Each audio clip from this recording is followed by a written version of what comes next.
Attention wrestling fans, Green Bay's All-Star Championship Wrestling has joined forces with the National Wrestling Alliance to form ACW-NWA. The evolution begins Friday at the ACW Arena on North Military for ACW-NWA Spring Fever. Log on to A2NWO.com for the latest on this huge event featuring the future stars of wrestling in a 20-man battle royal and a 10-man gauntlet for the gold. Brought to you in part by Toyman Collectibles in Ivana and Chambers Hill, new home of the ACW After Party.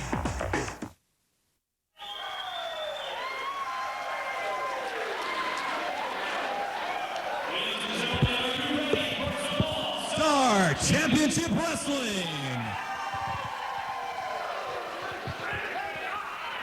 Your first match of the evening is a battle royal. The winner will earn a spot in tonight's main event, Gauntlet for the Gold match. Your referees, Jason Green, Aaron Corbin, and Colonel Tom Walker.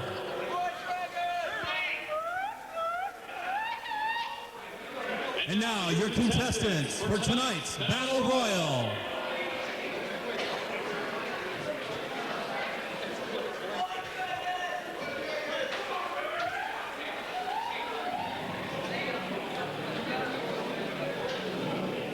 Jay Cash.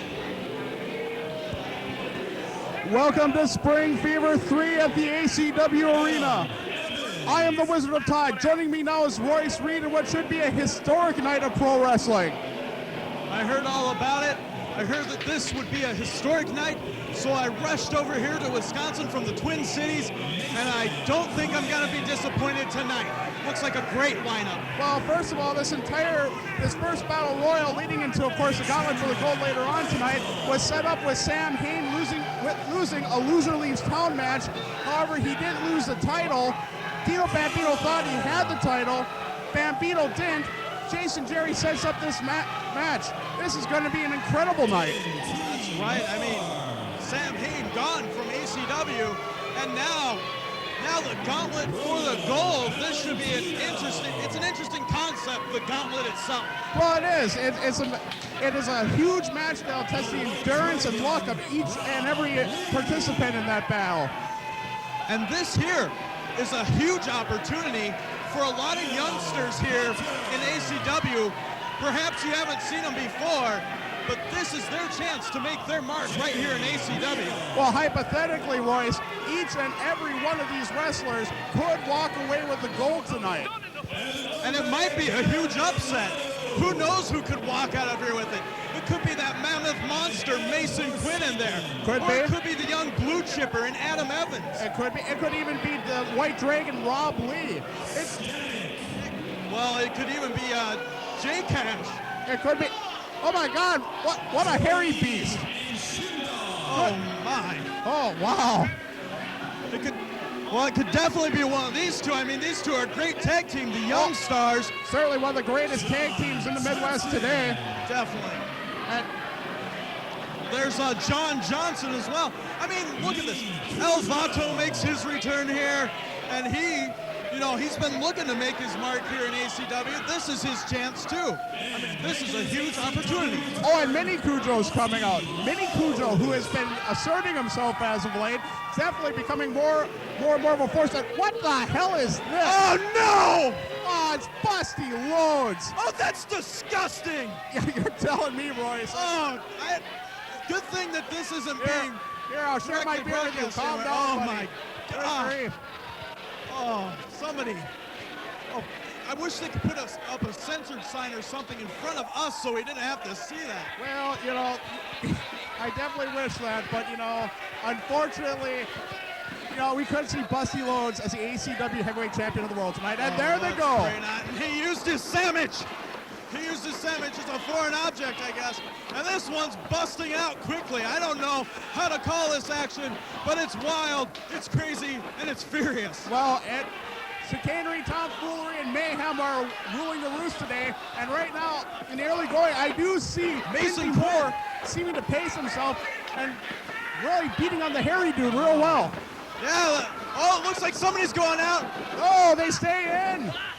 Is that the genuine article, Chris Jordan? I'm not sure. I can't see from here quite well. Chris Jordan, a Green Bay native. What a huge night this would be if he could get the upset and become the next ACW heavyweight champion of the world, the most prestigious prize in all of independent pro wrestling. Looks like, El Vato almost eliminated there. Looks like the White Dragon, Rob Lee, he's working on El Vato. Double axe handle right to the head. And what? Oh no, ick. You know, I think that's illegal, isn't it? That is loads. That is the belly welly, if you will. Yes, indeed. Romeo Valentino right now is working on Dinty Moore. These two have had a history. Halo's been eliminated. Halo is out of this contest, and there goes the White Dragon, eliminated as well. And, you know, J Cash is in here, you know. J Cash winning the heavyweight championship of the world, of course, would presuppose that the man could actually win a match. That hasn't happened yet in ACW. And Harry guy's eliminated. I don't know his name. Furball. I think it's Furball. I know Hombre de Arado. He's been eliminated, and not looking being helped out by Colonel Tom, I believe. And now it looks like Joey E was in a bad spot there. Oh, and Mini-Kujo fighting for his life against that's Mason Quinn, isn't it? That huge monster. Yeah. Yeah, he's fighting against Mason Quinn. I mean, that guy right now has to be my odds-on favorite. Right now, he's the biggest guy in there, and he's probably the best conditioned of all of them for his size. Definitely, and his strength is a huge advantage in this. But there is the other hand where your height can play an important role in this. It can actually play against you. So a guy like Mini-Kujo might have a better chance. Oh, that's true, because you have to lift up. I mean, right now you have to lift his center of gravity over. And speaking of which, they're trying to do that to Mini-Kujo right now. Right, it's like their fulcrum, where is right up higher, so they can easily be tossed out. It's just a matter of more leverage, and El Vato's eliminated. J Cash, J Cash was thrown out of the ring, but through the middle rope, so he stays in. J-Real's still in. Speak of the devil. Both men are eliminated, looks like. Wow, what a clothesline. It took him over as well. Right now, Mason Quinn is out now. Right now, the last big man in there looks like, Busty Loads. Busty's the biggest man. And look at that. He used an eye gouge to gain the advantage. Well, as Jesse Ventura would say, win if you can, lose if you must, but always cheat. Well, I think it's cheating just for him to be back here. Oh, Busty held on. I don't know. The rope's gonna break or something. I mean, that's a new ring. That's a $7 grand ring, and Busty's trying to destroy it. He's eliminated. Oh, he couldn't get his Busty Loads back in. Just by us, Dinty and Romeo Valentino are getting out. I gotta be careful. Dinty Moore hates me for some reason. Oh no, we're narrowing the field down. Speaking of scary, here he comes. Oh my Bob. Oh, I Gavalt. Thankfully he's out of the ring now. We can go focus again. Focus. Right now it looks like J Cash. Is that Shimdog or Joey E of the Young Stars? Wow. Well, there's J Cash eliminated, and the Genuine Article is making a good showing here early on. Genuine Article is a kid with a lot of heart and a lot of determination. And boy, what a great thrill it would be if in front of his hometown crowd he could be crowned the heavyweight champion of ACW, which would be tremendous. It would be a pinnacle of his career so early on. Right now I'd just like to remind, wait a minute, speaking of reminding, Kujo and Adrian Lynch are out there. What the heck business do they have here? But I think right now Joey E and Shimdog definitely have an advantage in there as they're trying to eliminate Mini-Kujo. Well, right now they are a tag team, and they can work together as a tag team. The great tag team they are, they might be able to run roughshod over everyone and eliminate them all. That's true. They are extremely talented, that duo, and now they're trying to eliminate Evans. Wait a second! Kujo and Lynch, they strike again. Oh my Bob. Did they just eliminate Mason Quinn? Yes, they did. I don't think they want to make him angry. That's making enemies quit. I know those guys are nuts, but trying to eliminating Mason Quinn such as that's almost suicidal. Well, it's not a smart move, but he's just a youngster in this wrestling industry, and it's for him. Oh, wait a second! And once again, it looks like the Young Stars have eliminated. I'm trying to see who it is here. Adam Evans, and they might have had a little help. You know, I noticed that they haven't touched Mini-Kujo yet. I wonder why. They'd probably love their little plaything to win this thing. I gotta give credit to Mini-Kujo. He stayed it. Wait a minute, they tried that. They're trying to eliminate him. Chris Jordan can't do that, though. That's not a smart move. No, Chris Jordan, he kind of made a rookie mistake, went after Kujo and Lynch on the outside instead of worrying about Mini-Kujo. Yeah, he should have just gotten out of town while he could. So right now we're down to the Young Stars, Mini-Kujo. John Johnson's in there. John Johnson's looking pretty good. Well, there's a guy I haven't mentioned either. That guy, he is super tough, double tough, tough as nails. That's him. You know, speaking of looking good, that ring looks great. You know, I kissed that ring last night, and I was able to do it. Why? Because I didn't have to worry about catching hepatitis D from it, unlike the last ring that had ice cream, fecal matter, and God knows what on it. Who knows? But this is a lovely, beautiful ring. Look at that, the springboard guillotine leg grab to the back of the head of John Johnson. Oh, and the Young Stars, they're just going to work. Right now, though, they're forgetting about Mini-Kujo. He's getting a bit of a breather over there. I got to give the guy credit. I mean, he beat J Cash last month, but, well, okay, that's not saying much, but... Wait a second! Oh, Shimdog narrowly escapes that. Oh, John Johnson. Oh, future kick! What a huge pressing kick. The future kick eliminates John Johnson, sends him flying, and this should be over. The Young Stars, well, what are they going to do when it's just down to two of them then? Well, right now they're going to obviously beat him down until they are convinced it will be easy to throw him out, and then his adios, buddy. And then after that, they might play tiddlywinks to see who wins. Well, that could be, but they have to eliminate one or the other, and that might not be. You know, they probably have it all figured out. Well, look at this! Double F-bomb! Oh, yes, he did it! I can't believe it, Mini-Kujo. What a fantastic move. And he eliminated.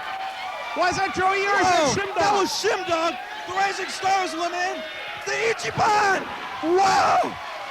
Tremendous moonsault by Mini-Kujo. He throws him up. I can't believe it. Holy cow! Ladies and gentlemen, qualifying for tonight's Gauntlet for the gold, your winner, Mini-Kujo.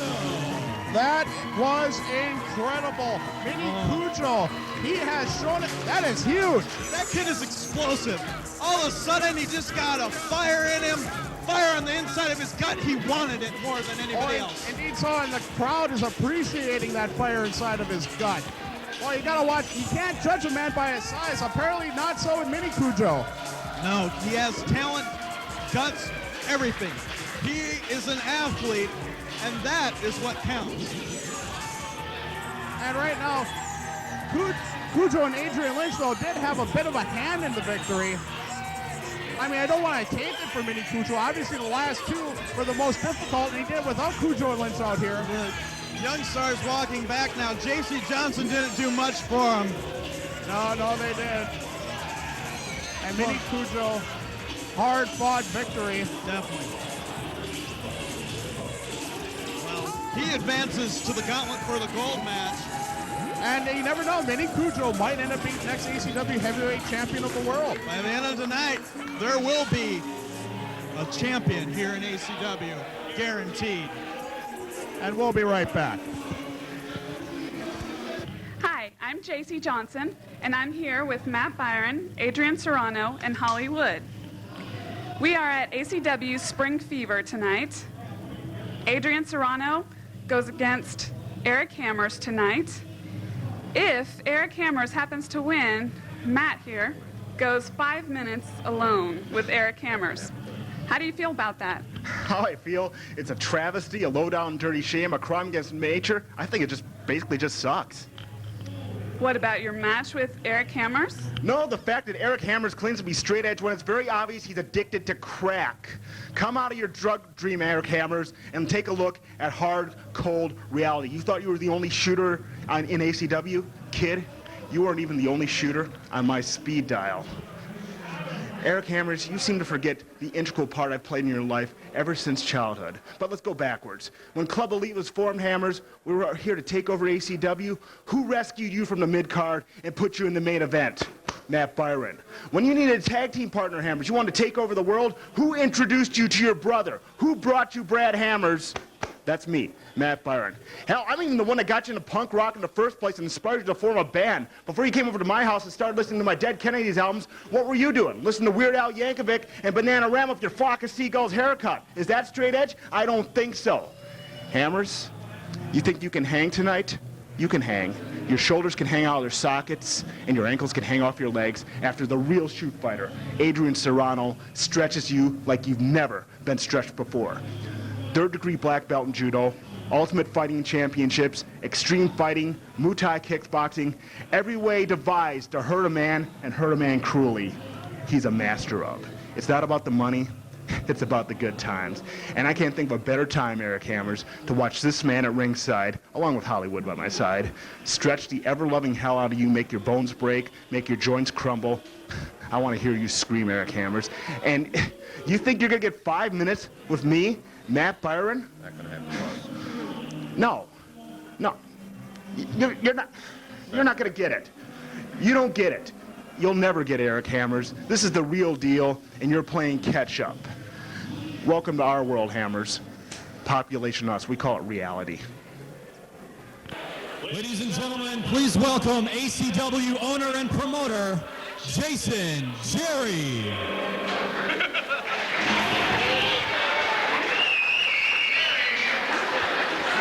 Well, Jason Jerry is expected to come out at any moment. Oh, here he comes. That's his music. You know, Jason Jerry has been uptight the last couple of months. Wait a minute. That's Mike Mercury's cooler. And instead of ice cream, It's like t-shirts? Yeah, it's around t-shirts. At least no one's going to slip and blow their knee out on that. I hope. Not that, Mike Mercury would obviously cares about people's safety. I mean, we all know that. He is the super scooper. Yeah. Yeah, and after the last show in Algoma, he's also the super pooper, but that's a different story. Well, let's quickly change the subject to more pleasant matters. Well, anything has to be more pleasant than that. Wow. I mean, the stench, you could smell it from where we were. Looks like Jason Jerry, maybe he's gonna make his big announcement. I'm pumped up. I'm pumped up too. Neng's coming by, he's pumped up. Oh, look at those two ladies. I'm even more pumped up now. Down, Tiger, easy. Sorry. At least he had one for me. Serrano. Well, Jason Jerry's talking about this historic announcement for quite some time. Thank you, everybody, for coming out to Spring Fever. First, I have an announcement to make in regards to tonight's Gauntlet for the Gold. In Algoma, Matt Byron requested that Loker have an automatic spot in the 10-man Gauntlet, and Loker has agreed to forfeit his Midwest title and have it combined with the ACW heavyweight title in order for an automatic bid in tonight's Gauntlet. So in the Gauntlet, you will see the winners of tonight's matches. First one being Mini-Kujo, along with Dino Bambino, Loker, and 2 wild cards to be determined yet. And also I have another announcement to make tonight. As many of you already know, tonight is the last ACW show. What? Oh, thanks a lot, Jason. From here on out, we are now ACW-NWA. Oh my Bob, this is incredible. The same organization that gave us And at this time, I'd like to call up the chairman of the ACW we're associated with that now. Board, Professor Roderick J. MacFahrquar, and our NWA appointed official, Jimmy Kennedy. Oh, I haven't seen. NWA appointed official. Jimmy Kennedy has been working for the NWA Midwest. Jimmy Kennedy, oh my God, we got a Kennedy refereeing again. My Bob, this is horrible. That's scary. For a second there, Jason Jerry had my heart fluttering. I was about to faint. I wasn't looking forward to a bad announcement. But now it's great. Oh yeah, well, I mean, it's Jimmy Kennedy is the Weasel Flav. It's been bad. The tradition of the NWA. Something of an egg for you. What could it be? It is the NWA Wisconsin heavyweight title. Oh, that is huge. And there it is in all its glory. Wow. Jason, that title owned by Adrian Lynch? I don't know what you're talking about. You guys know about NWA. Founded in 1904. Yes, it was. Such great champions as Bruno Sammartino. Yes. Ric Flair. Woo! Woo! And many others. And today the tradition continues with NWA TNA. And such great wrestlers as Raven and Loki. Well, tonight, ACW joins forces with NWA. And we're going to have ACW-NWA Wisconsin. A great, from this point forward, we're going to start a speaking great of the tradition devil, in Wisconsin with our close affiliation. here he comes out now. What? Well, we didn't need any of this. We already saw Kujo and Adrian Lynch tonight. Previously, if I remember correctly, NWA in Wisconsin was operating separately. Now it's being combined. Because I think there's some history, if I've done my history correctly. Okay. I'm not sure. Well, let's hear what Lynch has to say. No, I think that Green Bay sucks. Well, maybe just a little. And more importantly, I think you suck. I don't know what kind of con you're trying to perpetrate.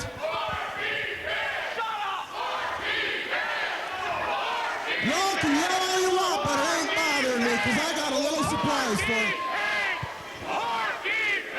Wait a minute. Krueger's wearing Weasel's clock. I don't know if Weasel's happy about that.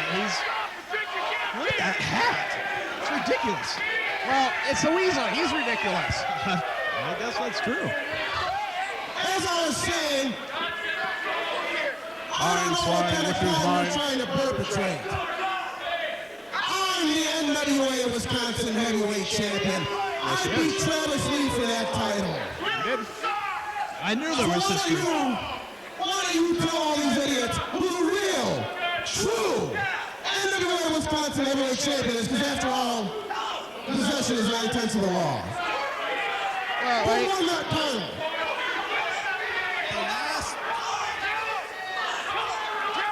The last time the NWA Wisconsin title was defended, a long time ago, yes, you did win the match. Well, there you go. Should be the champion. Using logic, which I know you're short on, who is the true NWA Wisconsin Heavyweight Champion? Say it. Adrian Lynch. Thank you. Well, there you go. That's what I thought. So, I think all that's left is you, Bimbo. Well, you been in your ball, right? Yeah. Quit smiling, tramp. Just hand me the belt. That's not the way to treat a young lady. Well, that's the way how Adrian Lynch does it. Go figure. Now, since I have no opponent tonight to defend the NWA Wisconsin Heavyweight title against, I think we should focus on other things. Well, it only gets worse from here, I guess. They're not good enough. Now, after my man Kevin Krueger took care of Silas Young up in Alabama, he laid him out. He's unable to compete. So Kevin's got a little problem. He's not sure what he's going to do. Kevin, you're a thinking man. You're a talking man. Why don't you tell these people what you're going to do? He's going to look in the mirror for 20 minutes. Well, Adrian Lynch, shut your mouth, fat boy. After I put out and crippled Silas Young in Algoma a few weeks ago because of my superior wrestling ability, he is unable to compete tonight, which should give me an automatic bid into this Gauntlet thing or whatever. Well, it You should, know, but I'm it not won't. like that. I'm a fighting competitor here. I have to I agree with don't that. wrestle anybody in this company aside from these guys. So when I want to make an issue and a challenge to the back. You know, despite the fact that the nice heads are saying it's boring, this really says something about the intelligence of the people. What the heck? I challenge anybody in the music to come on out and face me. He's getting J-Cash out. What's he doing out here? Last time he was waylaid and laid to waste by the Lynch Mob in Algoma in this match against Mini-Kujo. Why is he getting in the ring? There's 3 men in there. You want to challenge me? She's from California and thusly not that bright. It's not. It's a scary place to be right now. Yes, indeed. First of all, I don't know what I've done to you guys in Algoma. You live. But if you want a challenger, you got one. Oh, no, not that. Hold on a minute now. There we go. You're even dumber than you look. You really think you're going to be able to beat Kevin Krueger? You really think you're going to be able to beat Kevin Krueger? I don't. Do you people here think that this loser could beat Kevin Krueger? No, I don't see that at all. I'll tell you what. I mean, it could happen. I don't. I don't feel as though Kevin should soil his hands on someone like yourself. That's a good point. I think that's fair. Krueger's got years of experience. Therefore, Oh, indeed. 12 years better than against a rookie. I'll offer you a little trade. If you give up your shot against Kevin Krueger, I'll trade you Weasel. Oh, it just keeps getting worse for J-Cash, doesn't it? Who wants Weasel? I don't. If you give up your shot at Kevin Krueger, A 14-year-old girl in Nashville County, that's about it. I mean, come on. He led us to the tag team championship. What do you say? Give up your shot, and you get Weasel as your manager. Is that a gift or a curse? It's a white elephant, that's what it is. I mean, obviously the usefulness of Weasel Flav has worn off, and so they're trying to dump him off. Smart move by the Lynch Mob. It's your funeral. Well, here we go. It's nice knowing J-Cash, I think. Well, surprise, surprise, he didn't want Weasel. Well, would you want Weasel? Oh, where would I put him in my house? Well, just as long as you keep him away from people who are underage, you'll be fine. Well, maybe I could hang him on the wall. He's already got the clock on him. Yes, I would agree with that. Well, look at Hey, that. what the heck is this? Oh, what? Oh, come on. Well, that's a 3 count. It's a pin. That is horrible.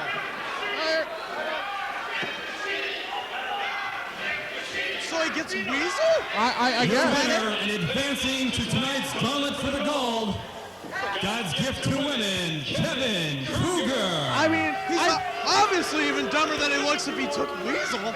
I mean, Kevin Krueger probably could have beaten J-Cash anyway without too much problem, but just to have, and Krueger, he looks a little upset. He's a little bent out of shape. He's expecting more of a fight.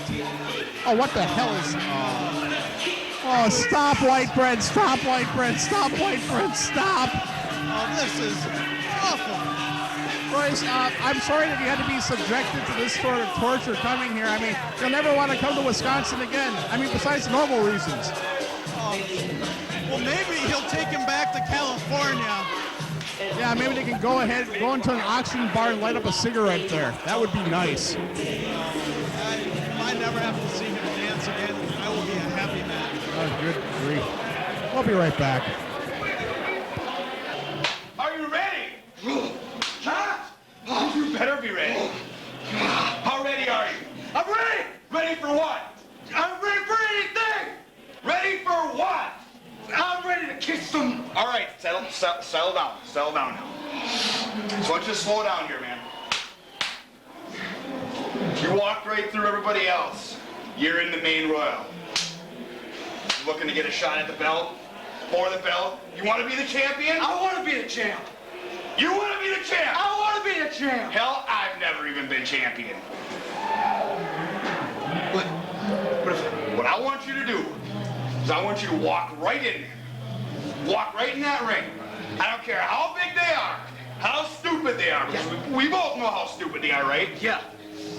Well, walk in there and tell them how stupid they are. Yeah. Big Daddy will Loker, he's just little. He's just little. You get right up in his face. Pretend like, come on, get right in his face. You say, Loker, you're a fucking idiot. Come on! Loker, you're a fucking idiot. One more time! Loker, you're a fucking idiot. One more time! Loker, you're a fucking idiot. That's what we're looking for.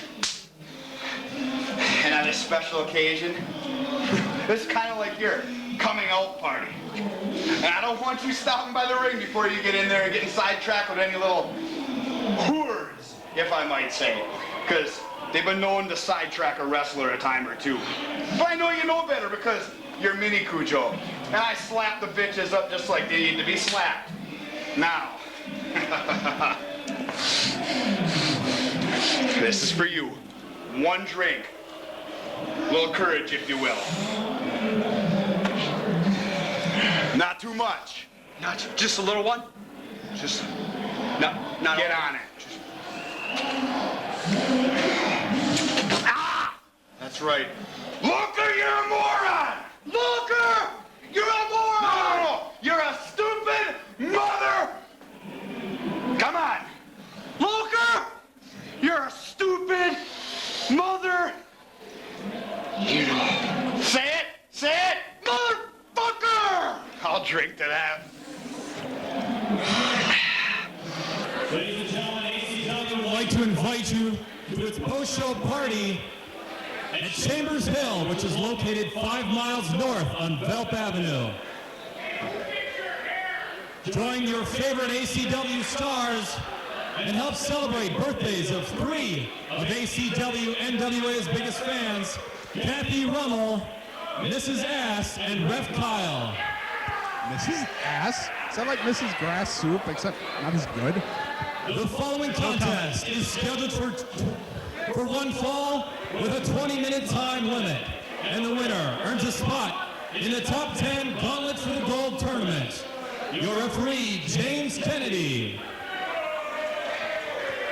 First, being accompanied to the ring by Matt Byron, Loker, and Dysfunction, he is a UFC veteran and 2-time Extreme Fighting Champion from Milwaukee, Wisconsin.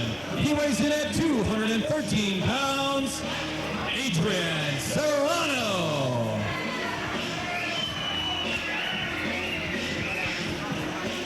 Well, Royce, I'll tell you what, we have a bit of a treat coming up if you're a fan of shoot fighting, because we got 2 legitimate shoot fighters about to go nose to nose and toes to toes. Definitely. Oh man, look, the guy who looks like a panther, Adrian Serrano. Look at him. The guy who's been in the octagon and lived to tell about, actually thrived in the octagon. What does that tell you about the man? Well, he's doubled up now. I got the pleasure of meeting the man earlier. I can tell you one thing that I noticed right away. Those cauliflower ears of his. Yes, they are very cauliflowered, and yeah, that look on his face like he wants to kill you because you exist. He is a deadly, dangerous competitor, lethal in the ring, and it has earned him many championships.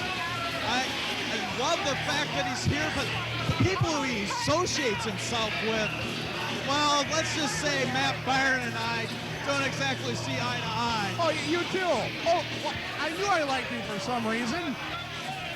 Yeah, I mean, Matt Byron is the voice that launched 1,000 Year Bleeds. He is the voice that brings a new meaning to the word vomit. He is, come on, help me out here, Royce. And then you have Dysfunction with him as well.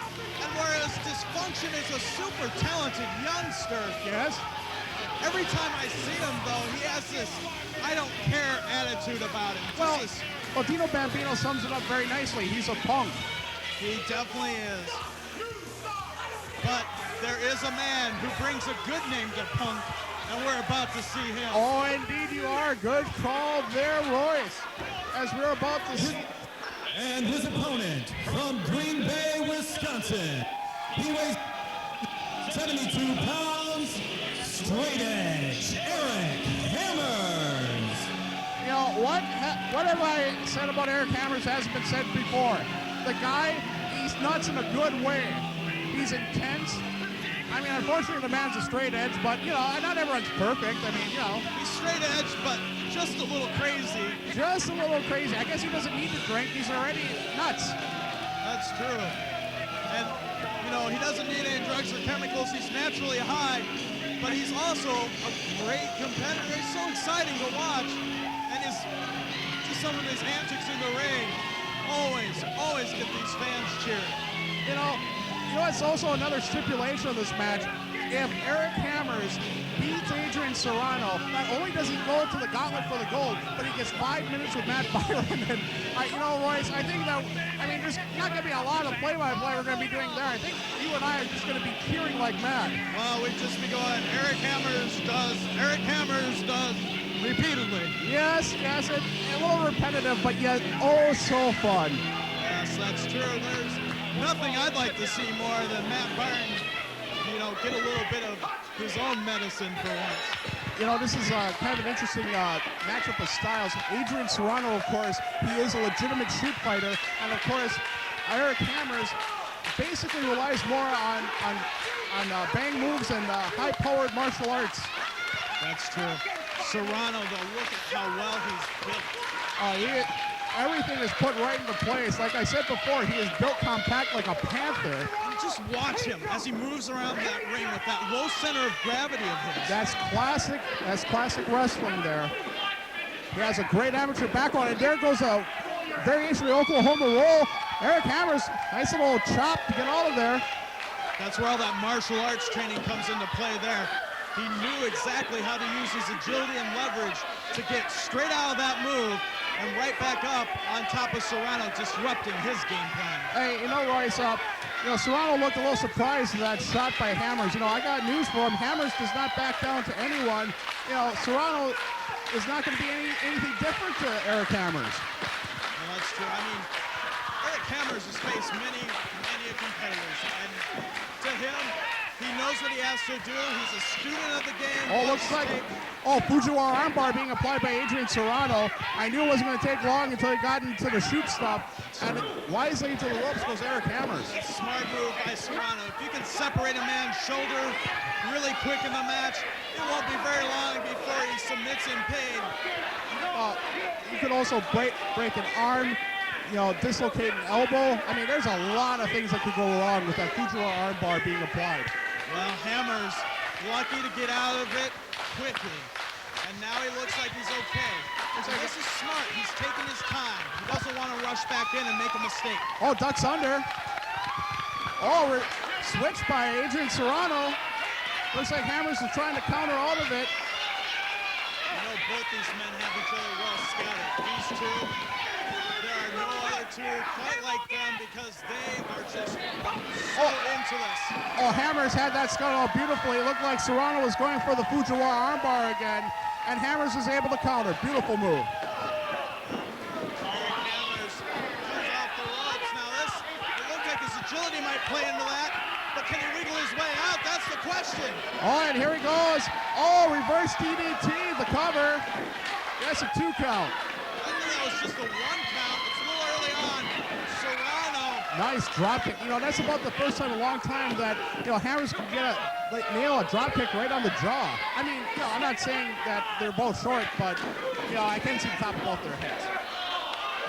Catches him in the bare head. It still killed me, though. And that's where the size, the weight advantage of Serrano goes into effect. He was able to use that and catch him over the head suplex. That is impressive. That's the most difficult type of suplex, the belly-to-belly overhead. And Serrano right now, back on that arm. He has decided to destroy the arm of Eric Hammers. You always see this out of Serrano there. He focuses on a body part and goes after it like a vicious Wolverine in that ring. Yeah, I can see this is his greatest strength. You know, I'm not trying to say it's a weakness, but, you know, something to keep in mind for the future. Someone might go ahead and play off that a little bit. And here we're going to see that X factor, it looks like. The factor of Matt Byron and Dysfunction. I mean, Dysfunction shouldn't even be allowed out there. No, in my opinion, neither should Byron. In my opinion, Byron shouldn't even be allowed in ACW. The man has betrayed everyone he knows. He's betrayed Mike Burke. Well, maybe that's not such a bad thing after all. You gotta be careful, and Eric Hammers knows that. Eric Hammers is dealt shoulder breaker. Oh, yes, indeed so. And right now, Serrano playing to the crowd, going for the cover. 2 count. You know, he keeps going right back to that shoulder.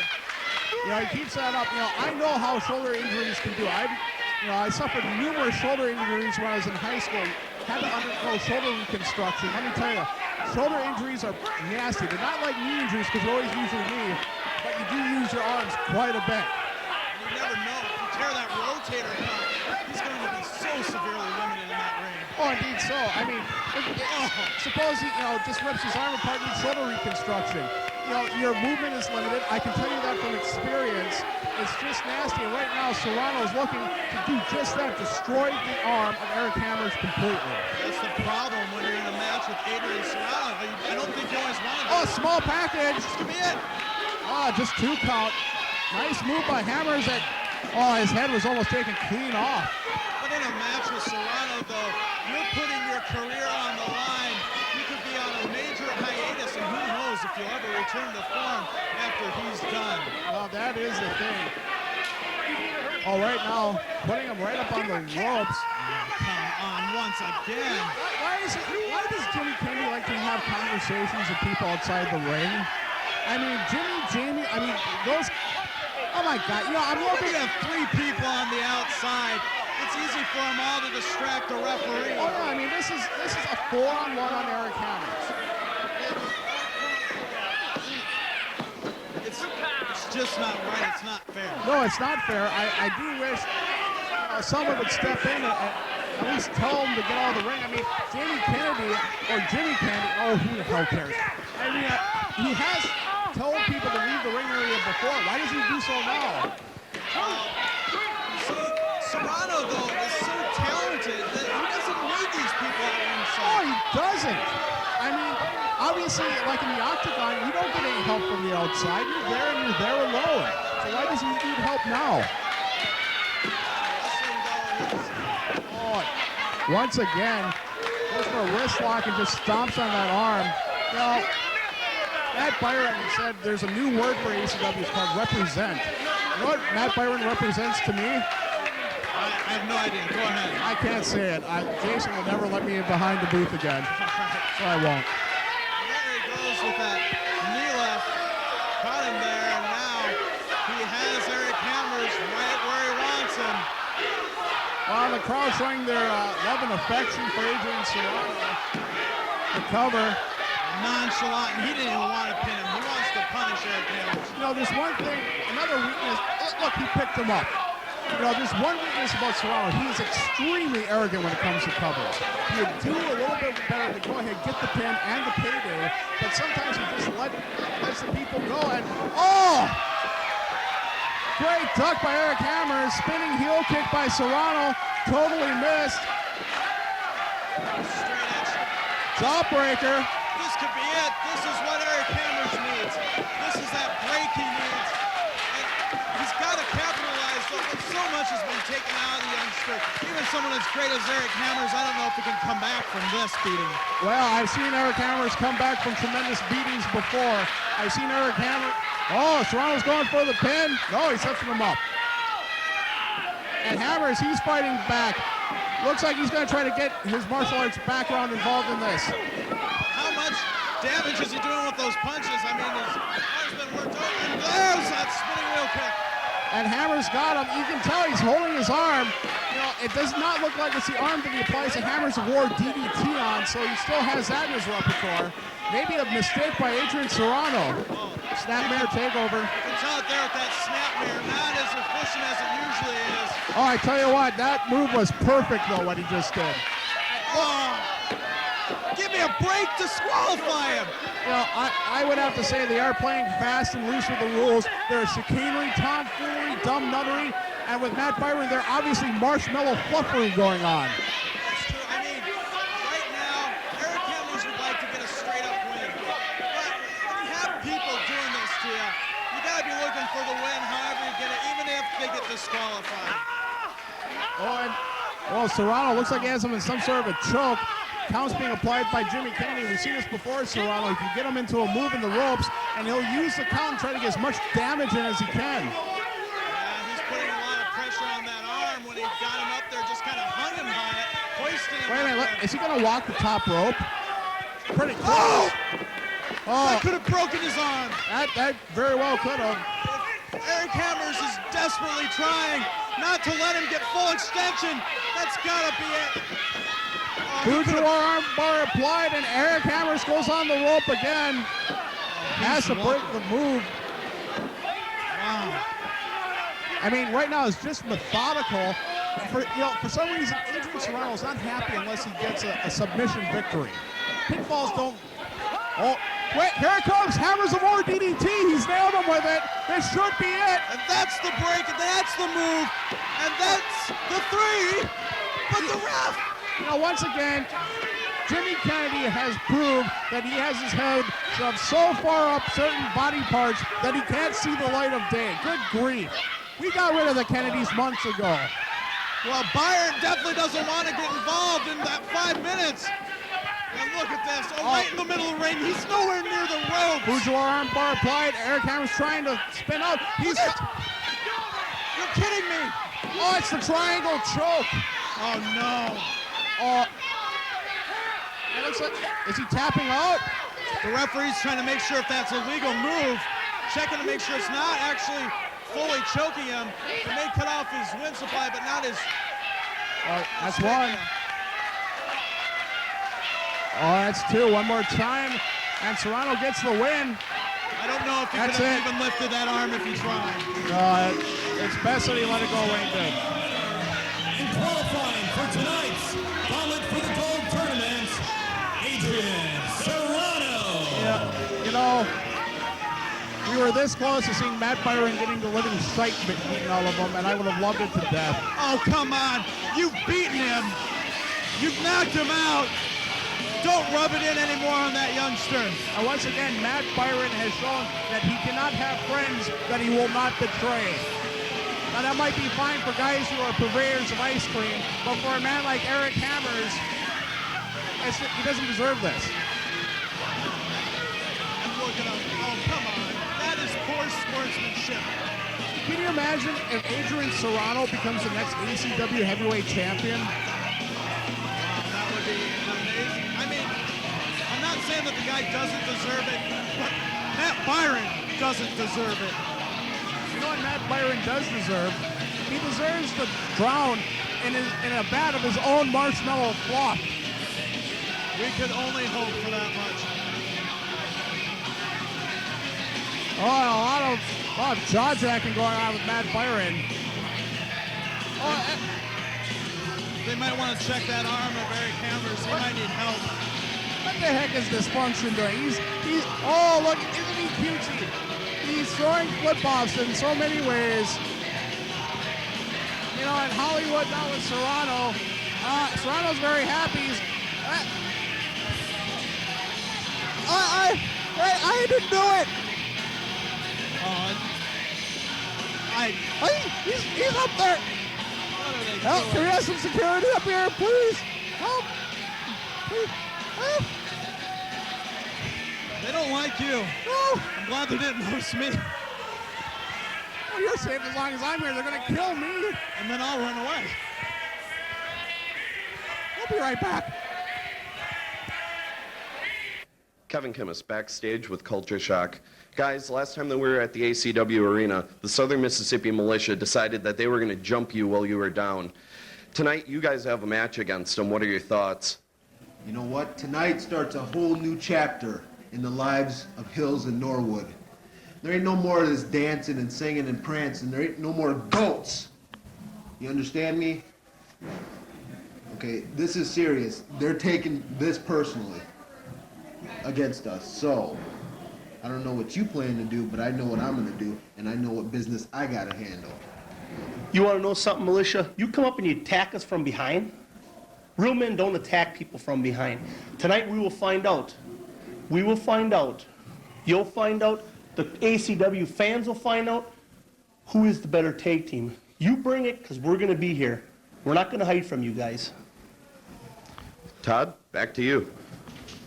Tag team action.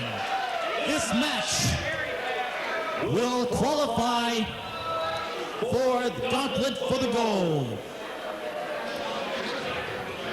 Your referee, Colonel Tom Walker.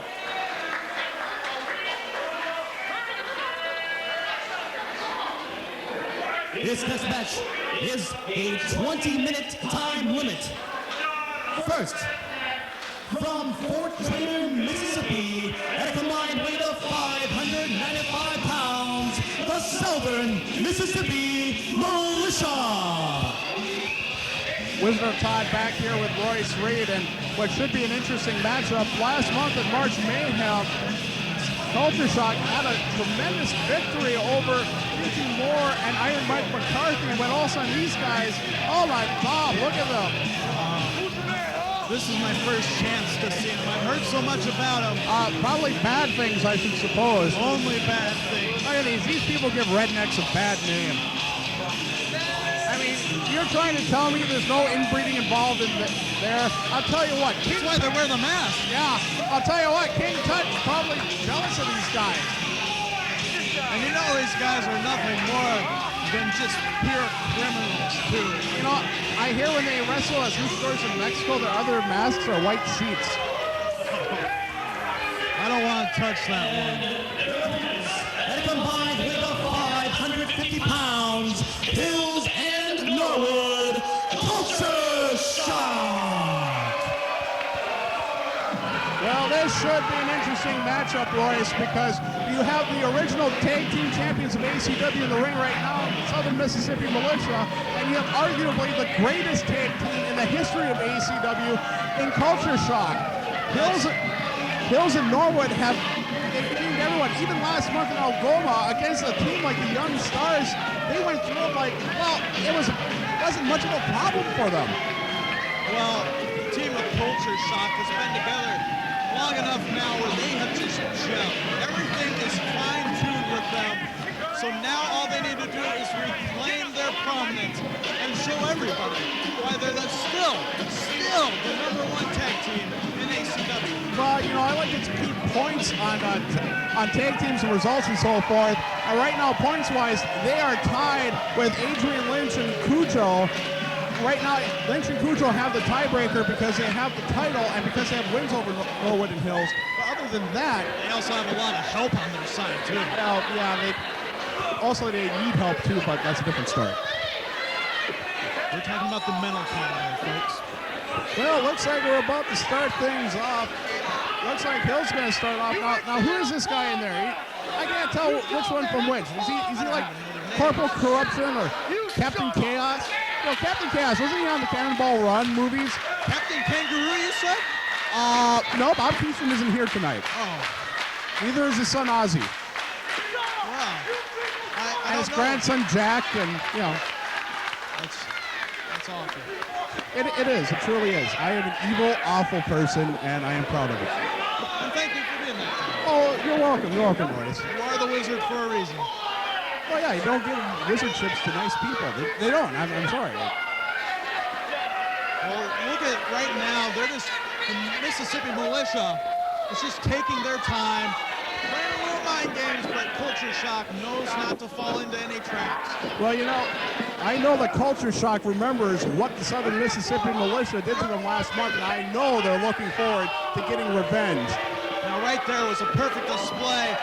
Hillbilly Hills showed he knew where he was, and to get out of that corner, that is the mark of a true tag team veteran who has obviously captured that tag team gold. You know, I've been ripping on Merc quite a bit, but you can tell that that Shane Hills is a Merc product because he knows his ring psychology so well.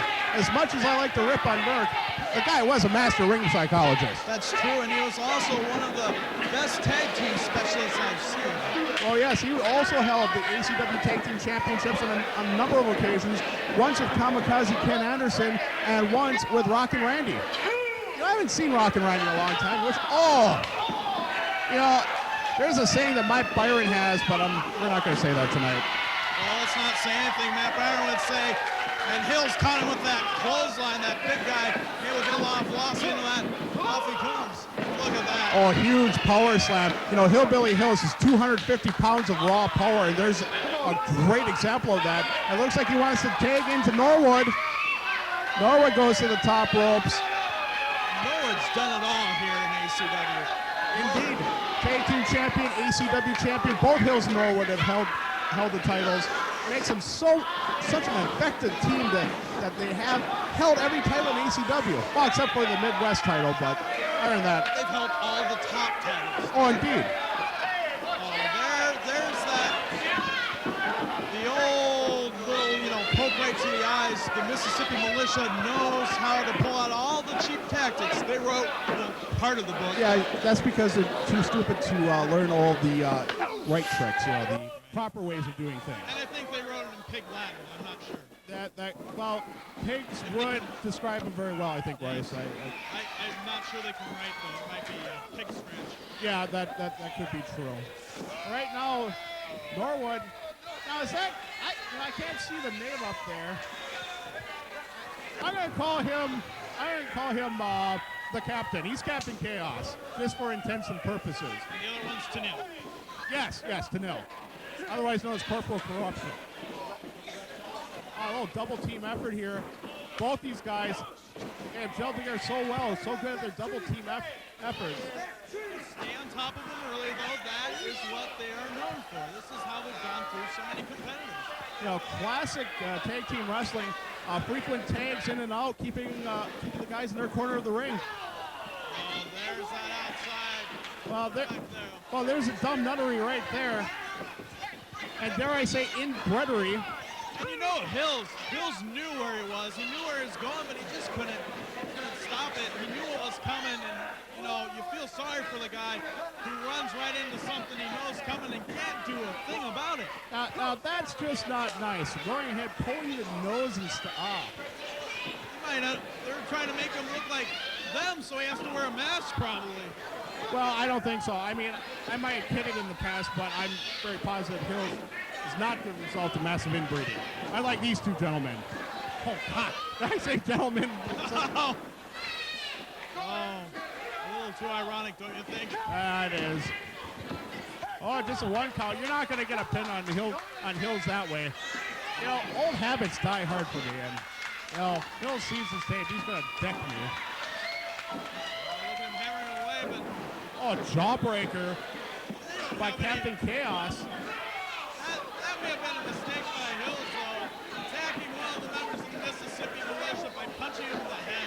And right now, Corporal Corruption joins in on the assault with Captain Chaos. Oh, look at that. Wasn't that cute? I'm pretty sure all the eggs have been scrambled in those guys' head. And there have been enough bar fights that it doesn't matter anymore.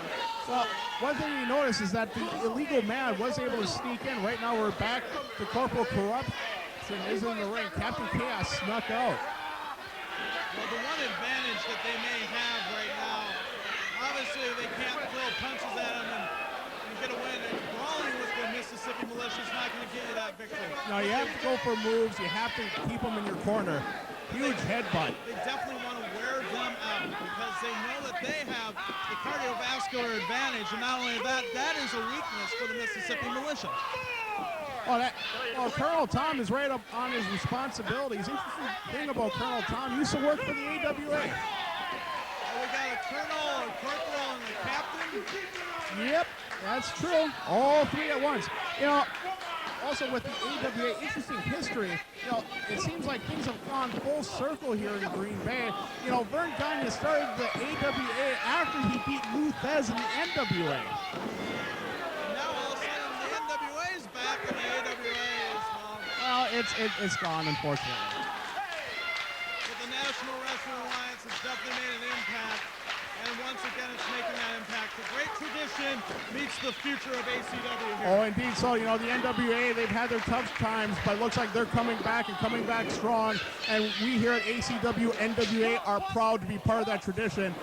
Oh, I look at the corporal. Isn't that cute? I bet you Captain Chaos told him to do that. And there's no better way for these guys to start off. You get noticed by NWA TNA if you can get a victory here, because it's a break that these men have been looking forward to, especially Culture Shock. If they could pull off a win here, they would definitely get noticed and hopefully move on to even more things and have great careers throughout the world. Well, that very well could happen. We are in that great network. Well, isn't that nice? Corporal Corruption can count to 3. Boy, yeehaw, that 6th grade education pays off. Yeah, he was worried that he might get pinned after that 3, though. He was worried there for a second, I think. Oh, He didn't know he had a 5 count to break it. Captain Chaos is back in the ring. Norwood goes in for the save. A bit of a slower paced match. That would be in favor of the Southern Mississippi Militia. Well, Norwood tried to get in the head there, shouting a few things at that member of the Mississippi Militia, but getting into their heads is, well, that's assuming that there's anything to stop what, the thought processes and so forth, It's like putting a boat in an empty creek. Yes. Right up and there's nothing left. Yeah, that's about it. Not going anywhere with it. No, nowhere. There he just grabbed him by the head as he tried to get away. The thing is, he looks a little bit like Dom DeLuise, if he had a mask on.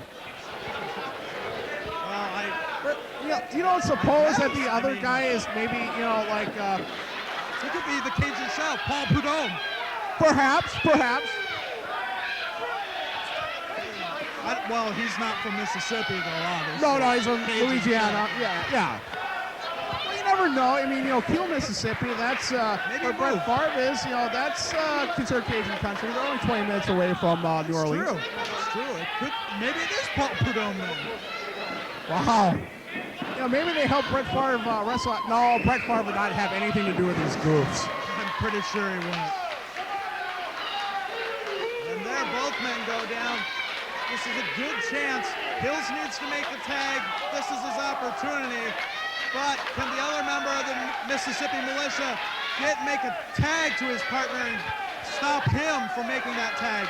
I'll tell you what. Oh, there's a tag in. Captain Chaos comes in. There's a corporal. I can't keep track of these two. But Hills knew where he was in the ring, and Norwood's in cleaning house now. And this plays well to the advantage of Culture Shock. Oh, Norwood better look out. Double axe handle. Now all 4 men are involved in this matchup.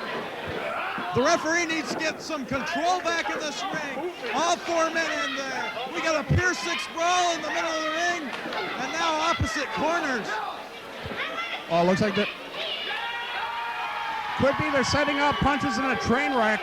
They're teaching the Mississippi Militia how to count, I think. Good luck. Oh, train wreck coming up. And right now, Hills and Norwood, they are ruling the roost at the moment. Oh, wait a second. Hills a little bit overzealous, and that top rope was pulled down. He spills to the outside. Now it's Norwood in there, and they're exchanging fists. Eye gouge. Meanwhile, there is some chicanery and tomfoolery going on the floor, and it looks like there's a double team going. No, what do they have in the ring? That looks like, that's not a Confederate flag, is it? That's their Confederate flag. Yeah, the South shall rise again, my arse. But just like Confederate currency, it doesn't pay off. Nice call, Reed, and a nice victory for Culture Shock.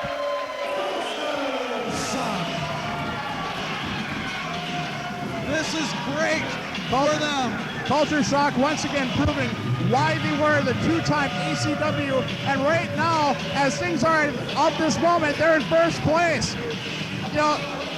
If Adrian Lynch and Kujo can't win tonight, Culture Shock would take the lead.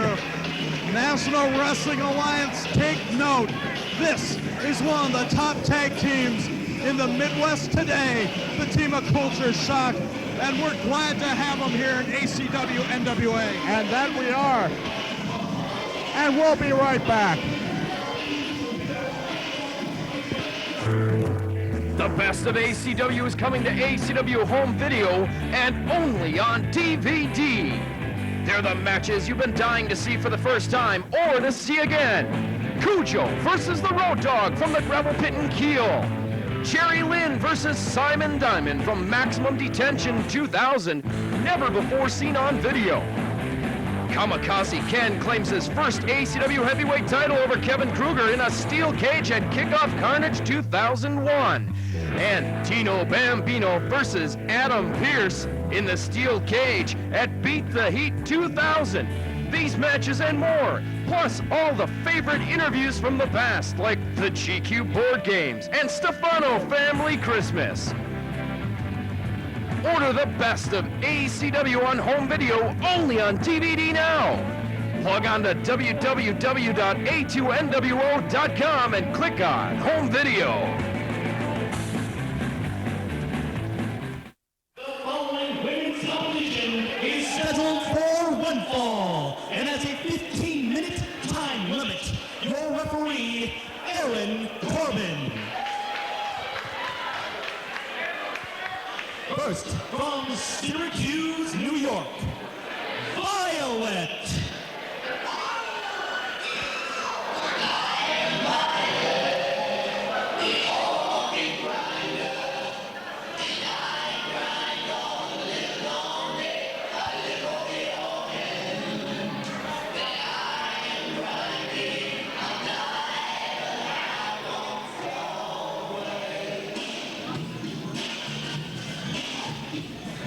Wizard of Todd here now, joined by Chaz Kildare. Chaz, interesting match that's coming up. Looks like we're going to see Violet. I think, what, ODB's coming, I think, something like that? Well, Violet is coming to the ring. I believe this is one of her first ACW matches ever of all time. Let's see what that kid can do. And whoa, isn't she a looker? Oh, that she is. And her opponent from the Mustang Ranch, ODB.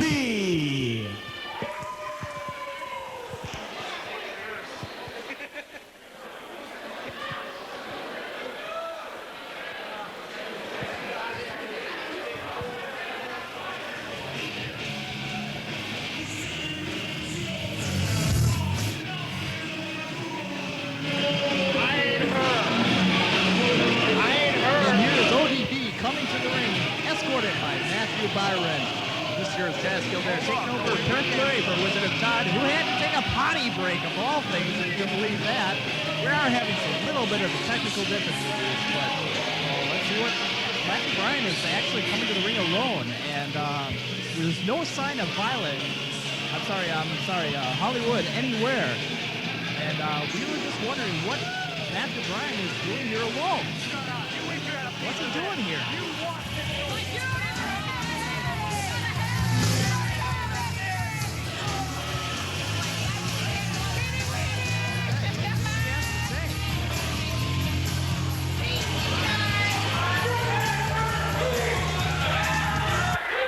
Well, this should be an interesting match tonight, and our audio equipment decided to go haywire on us, so Wizard, just don't stop it. You know, not that anybody less God's gift to women, Kevin Krueger, needs me to speak for them, but month after month we've been coming out here and making very clear that ODB won't wrestle women. that's right. And since you are That's why she's not coming out. seemingly a woman, guess what, Doctor? I think we have a guest here at the table. I think Silas is here. Oh, looks like it's Silas. Son, she ain't gonna wrestle you. Matter of fact, And she's refusing to say anything, so there you go. Because this is not competition for her. Violet, not competition? Yeah, that's a joke. However, since you seem to be prepared for battle, Yes, and that she since is. ACW-NWA is pretty much all about my personal amusement factor, I decided to find you an opponent tonight. Well, isn't that I'm lovely? gonna make you work, and I'm gonna make you sweat. We all want to see Violet sweat. Hollywood. Oh, great. Now Byron's getting blue.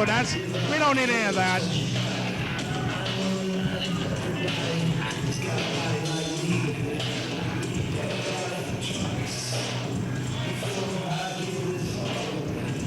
Hollywood. She is a looker, and she wants to make me tap out. That's for darn sure.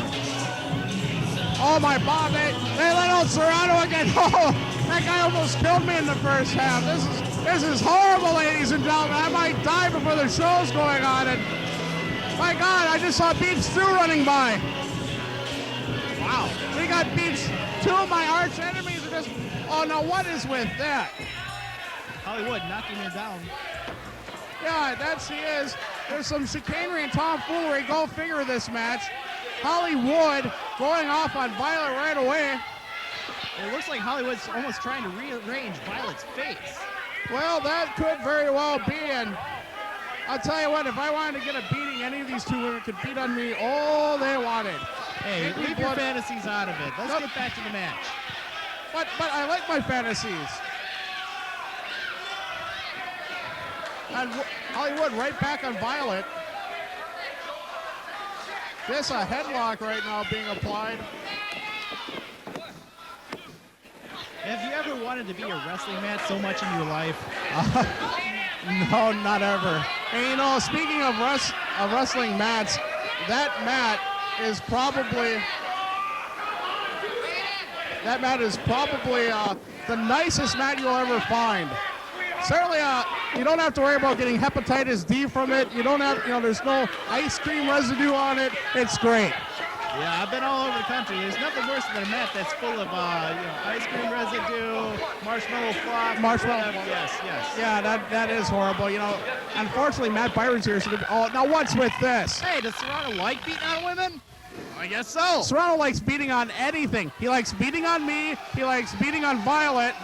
But, and old Rusty's telling him to get out of here.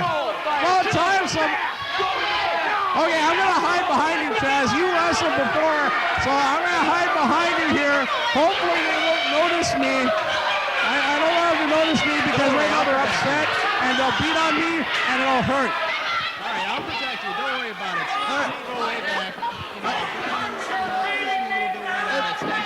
I appreciate it. No problem. That's all back to the action. And the match goes on in the ring, and right now, as Serrano and Byron leave,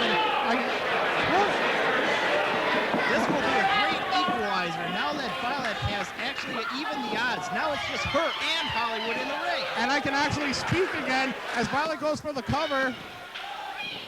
Almost a 3 count on that. Holy cow, I tell you, Rusty right on top of everything. He's Aaron Corbin, a.k.a. Rusty. Well, that'll put you all in place. Definitely one of the young, up-and-coming good referees in this league. That was a rough snapmare, wouldn't you agree? Right by that. Oh, yeah. There's another one. Dude, her butt is just going to have bruises. Oh, no, look at that. Look like a nail to the eye. Yeah, I mean, it's usually not fun until you get into the eye, but man, that's gotta hurt. It's always fun when somebody gets kicked in the eye. Yes, indeed. And every Thanksgiving in my house, everybody was kicking each other in the eye. Really? No doubt. Oh, wow. Both competitors up. Side kick by Violet. What is this? Swinging neck breaker? No, snap suplex. Oh, bridge. Oh, but. It looks like Violet's going for another one. That's 2. She hangs on for one. She hangs on again. She's going to go for the trifecta.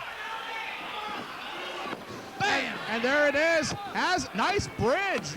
And there she it is. hooks the leg. Violet's your winner. Oh my God. This is incredible.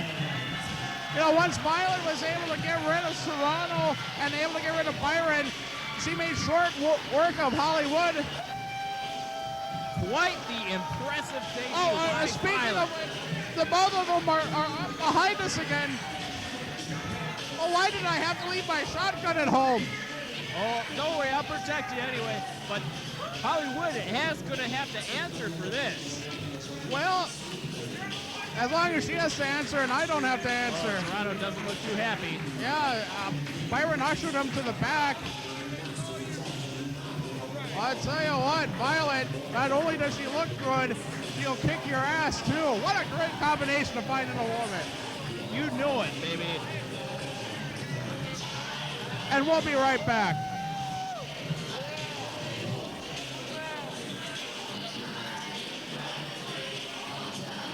Kevin Kimmis backstage with Weasel Flav and J Cash. J Cash, I gotta ask you, what was the deal with laying down for the Lynch Mob out there? First of all, J Cash don't have to answer no questions by you. That's right. Don't worry about why J Cash did what J Cash did. Ask some questions that make some sense, man. That's right, honky. All right, well then here's a question for you. What's the deal with Weasel Flav? And for that matter, what was the deal with the Vanilla Ice out there? What? Let me break it down to you like this. When I was in Hollywood, kicking it back with the honeys, man, the Hollywood stole my life. Hollywood stole my gimmick. Jamie Kane, that little punk-ass bitch, stole my gimmick, made a movie, made a mockery out of it. Man, look, this mouth fine. This is Ashland's Most Wanted. Yeah, boy! Shut up and come on, man. Man, this just got me straight tripping. For shizzle.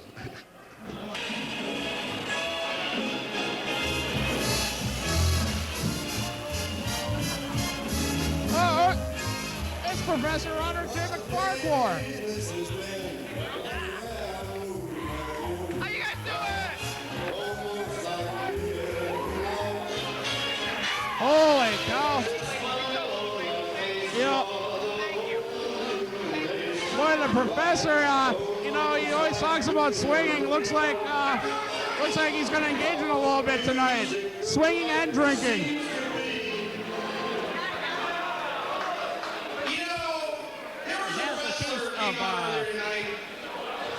And he made a mockery of this whole gauntlet for the gold thing. And that wrestler is by the name of James Cash. And now his new manager, Weasel Flavored. I'm going to show him something. Weasel Flavored and James Cash, get out here. This is interesting. It looks like the professor, the president of the executive committee, is about to shout out what for. Yeah, it looks like J-Gas is now, as MacFahrquar puts it, weasel flavored. So he's flavored like a weasel. I don't know how a weasel tastes like, but maybe it's like everything else. Tastes like chicken. Get your hoodlum geezers up here. Yeah, you know, one thing about these two guys is that, first of all, J Cash is from Sacramento. Poor guy. Sacramento. I got a special little match for you. You're going to be wrestling right now, there, punk. And your opponent is direct from Ashwaubenon, Wisconsin, coming in at 200 pounds, the genuine article.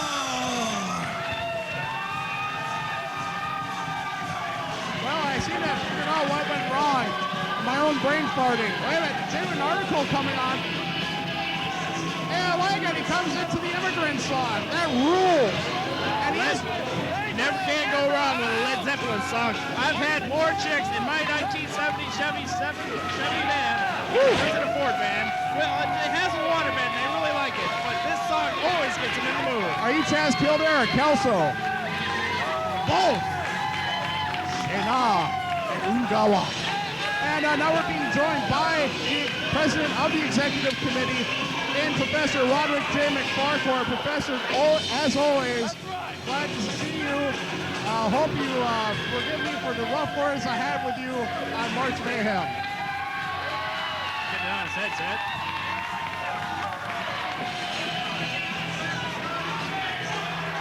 I think we're having more Yeah, you know, unfortunately, we have nice headery and all that kind of crap going on at once.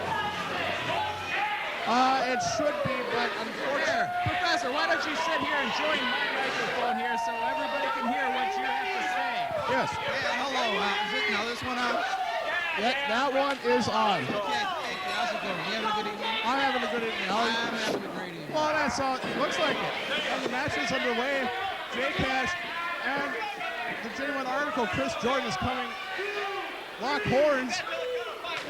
Oh, this is chopped by J Cash. not too much effect. I think it's just a little bit of an intimidation factor right there. What do you think, Professor? You know, that could have hurt. That could have hurt, but, you know, is this working? There we go. There we go. Once again, a Todd Lusk brain fart. Sorry about that. Good job. Keep up the good work. Yeah, thanks. That's why you're making the big one. Oh, yeah. Hey, we're getting paid for this? All right. Yeah, that's a first. Oh. Sorry to taunt the teams, but anyway, those of us who've been in the wrestling business for a few years, you know. You know, stop it. Oh, this is great. Yeah, destroy that. Oh, my God. That can't cost Weasel Flav $47.50 of all things. I'll tell you, Weasel He Flav got ripped off. there, that's the best thing I've seen tonight. Yeah.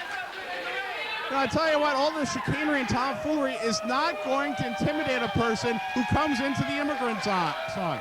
He is from the land of the ice and snow, you know, the midnight sun, blah, blah, blah, you know. Not only that, is he's making J-Cash look like a 50-cent bitch right about now. You know, the hammer of the gods will drive, I'm sorry. Speaking of hammer of the gods, Chris Jordan is hammering him with his godlike fists right in front of everyone. This is great. I'm liking this. There's a lot of headgear in this match. You know, I'm afraid that poor J-Cash is once again, well, there's one thing J-Cash has never done in the ACW. You know what that is? In a match? Yeah, that's right. Very good. You win the prize today. And they call me dumb sometimes. Wait a minute. Looks like he's going for the cash flow. Here it comes. Death Belly backbreaker. That's got it. If there's ever a move that you will need to take to your title practice, that's it. Well, looks like he's going for the sharpshooter right here. He's got it. And Jordan's right in the middle of the ring. There's nothing you can do about it. J-Cash needs to lean back a little bit more to get that in there. Right now, he's leaning forward a little bit. And what that's doing is letting Chris Mason... Yeah, Chris Mason actually get a little bit of a Jordan. Actually, I talked to him before the show. He wants to be known as the genuine article. And he is a genuine article. I don't know who this Chris Jordan guy is, but this guy out here, well, he has to be cool. He comes into Led Zeppelin music. Getting on the ropes here. That's the genuine article. Hey, he's just a kid trying to get his shot here at ACW-NWA, where all the big boys go and all the big boys play. And this is it for Wisconsin wrestling. It's not fair. Well, unfortunately, it is not. I'm surprised that Weasel has a presence of mind to do something like that. I'm surprised he's not trying to scope out the underage chicks around here. Hey, that was never proven. No, there's court records. No, he admitted to it. He admitted to it, yeah. That was part of the plea bargain. Oh, DDT by Chris Jordan. The genuine article. Looks like he's catching the second wind.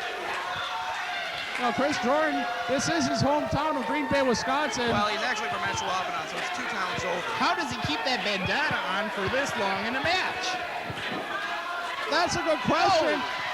Goes for a variation of the 920. Nails Weasel Flav with it. Oh, no. And here comes J-Cash with a vicious running clothesline, as opposed to a lariat. It's not a lariat. And J-Cash is just running huge in that ring with those lugs boots. This could be something. Cash flow again. Oh, variation of the F5. Actually, I think that's a move from Japan. It's called a spinning reverse neck breaker. That hurts. A reverse TKO, if you will. Reverse TKO. Follow up by a guillotine leg drop, the cover. Just a 2 count.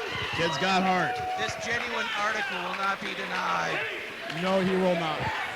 You cannot deny the power of Led Zeppelin in this young kid. Indeed. Never heard of him. Well, you know, Did they collaborate with Billie Holiday or Whiskey Hawkins? You know, there is more. I think it was Johnny Lee Hooker, actually. Oh, rocket launcher by the genuine article. You know, Professor, there is more to music than the Rat Pack. I mean, not much more, but there is more. Oh, if you say so.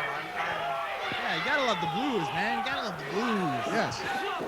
Well, I think Bessie Smith, Billie Holiday, Ma Gertrude Rainey. Yes, I do enjoy some of those. Billie Holiday, wasn't that guy that was actually a chick? Monkey flip by Chris Jordan. Oh, a hip up. athleticism. He's on fire. Big scoop slam. And right now, the Genuine Article, Chris Jordan, is well in control of this match. It's just the Genuine Article. That's it? I don't know where you're getting this Chris Jordan. Shades of Arn Anderson, spine buster sitting.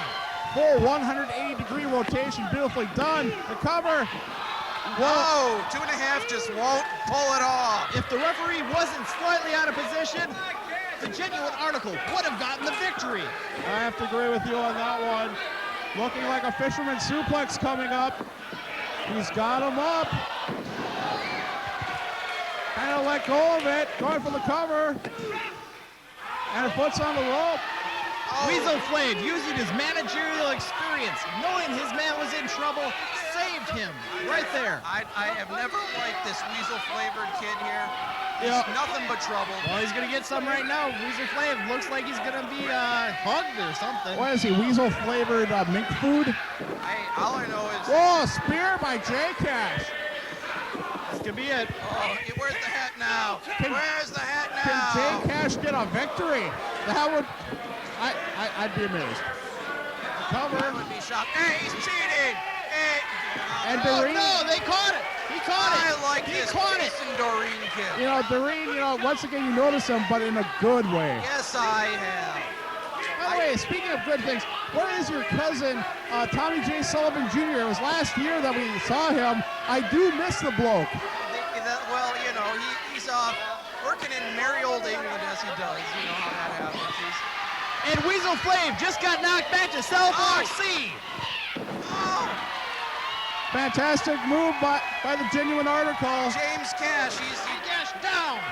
He stopped. He didn't pay attention. Forget about it. Oh my God! Chris Jordan gets the victory. And now we get to listen to Led Zeppelin again. Should we all headbang? Yes, let's. I have no idea what you're talking about. Come on, Professor, it's fun. Let's headbang. Summer wind came blowing in. Hey, you're not drinking alcohol. You're I'm drinking a little apple sore juice. now. From across the Dude, like sea. head rot. Well, you chicks have a good evening. I got some business to attend to. Number 1 or number 2? Nice talking to you, Professor. And we'll be right back. And remember, the hammer of the gods will drive us on.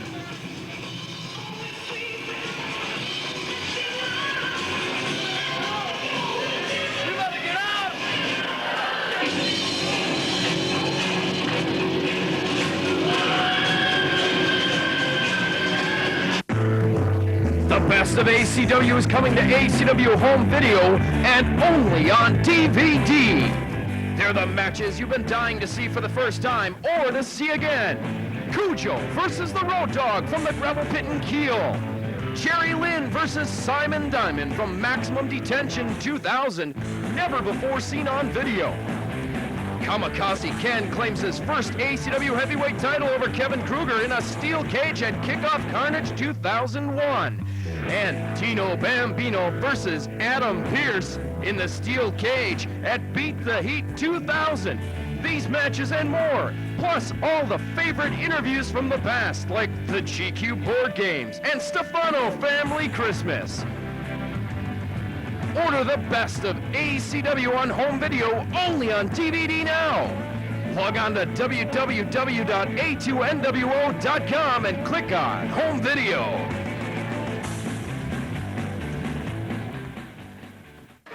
The following contest is a three-way dance scheduled for one fall with a 30-minute time limit.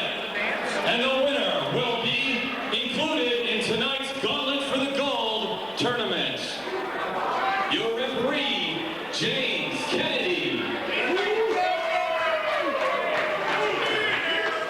First, making his way to the ring, being accompanied by Matt Byron and his new valet, 7, from Milwaukee, Wisconsin. He weighs in at 205 pounds. Dysfunction. You know, at least he's not coming out with Adrian Serrano because why do you suppose he hates me? What have I ever done to him? What could I do to him? I don't know. Adrian Serrano is one tough cookie. I've wrestled him a few times now, and I never did quite what you have to do, Connie. And you're alive yet? That's pretty good. Wait a minute. Now I know why we call her 7. She's only a 7 if you drink too much, because usually she's a 3.5. Yeah, I would agree with that entirely. I mean, good grief. I think Dysfunction's been trying on too many shoes, so he actually thinks that girl is attractive. Well, you know, Dysfunction, I mean, in Dysfunction's case, he is one of those guys who's into sort of chicanery. So, you know, he would find her attractive. I don't know, I mean, he probably likes tattoos and piercings and white room perfectly good skin. I don't get it. Well, one thing you cannot deny is that Wizard, this guy is one of the top guys in the Midwest, or even in the Mid-American Midwest, as a cruiserweight. This guy has got skills. The problem is, he knows it. He weighs in at 187 pounds, Austin Aries. Well, Austin Aries, he's coming to the ring. I don't know much about this guy. I've heard a lot of great things about him. Yep, first time I ever saw this guy. I've seen scouting reports on him, I've seen tapes of him. This is the first time I've ever seen him live. I know this kid can do some amazing things. We are going to see a great cruiserweight match tonight. Oh, I would have to agree with this. You know, the only thing that would make this perfect would be if my hero, Shawn Daivari, would show up. But what are the odds? Shawn Daivari showing up in ACW? Oh, yeah, he's done that from time to time. Isn't he from India or something? No, he's from Iran. Iraq? No, not Iraq. Iran. Iran, yes. Iran where? I don't know. Iran so far away? He weighs in at 194 1/4 pounds, Shawn Daivari. Oh, my Bob, I can't believe it, it's Daivari. Okay, take it easy, Wizard. You know, it's Shawn Daivari. I know this is your wish come true, but, you know, it's just man. Well, no, but I mean, he has the greatest finisher in all of professional wrestling, the magic carpet ride. I tried to give the magic carpet ride to my girlfriend once, and I got rug burn all over her breasts. Not that kind of carpet ride. In the hallway of your house doesn't count, you know. Does to me. And there he is now, Shawn Daivari. No, Shawn Daivari has had a change of heart as of late. He used to come out here and be booed by the fans, but the fans have really taken to Shawn Daivari. I mean, who won? I mean, look at him. He's Shawn Daivari. What more can I say? Well, you're just marking out for him a little bit here. Now, I'm going to show you something. Watch it. You hear that? Yes, I did. That's the latest sound of me drinking my latest beverage. What? Hopefully it's a Miller product. Nope. You're not supposed to say that. Hey, Sponsor. And it's in the product. Okay.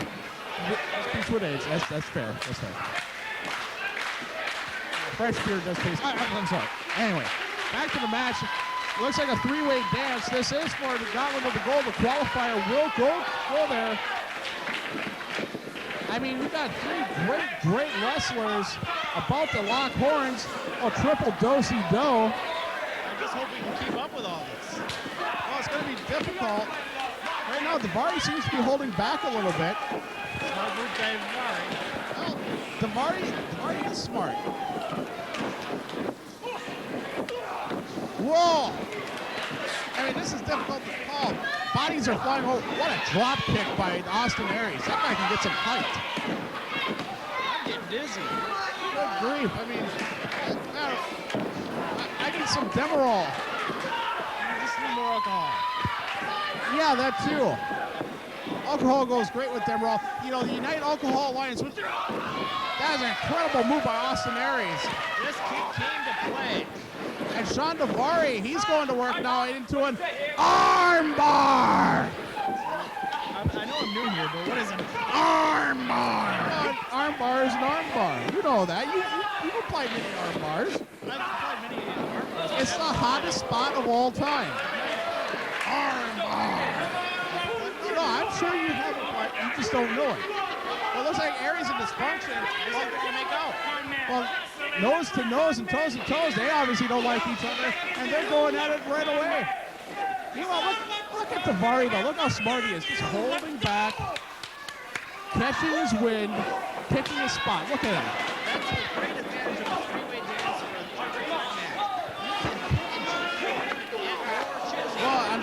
Daivari tried to. Oh, now what's this? Matt Byron and Seven, and now Dysfunction are all about to go after Shawn Daivari. Don't do 3.5. No. And Daivari wisely gets all the way, and Seven and Byron, they get nailed. Smart move by Shawn Daivari once again. 3.5 just lost one of his resting plans. You know, speaking of smart, Kennedy would be smart to clear the outside just so that some fair play can happen. You think Kennedy can actually keep up with all the extras in that ring? Well, probably not. Daivari's in there. Daivari once again getting a breather.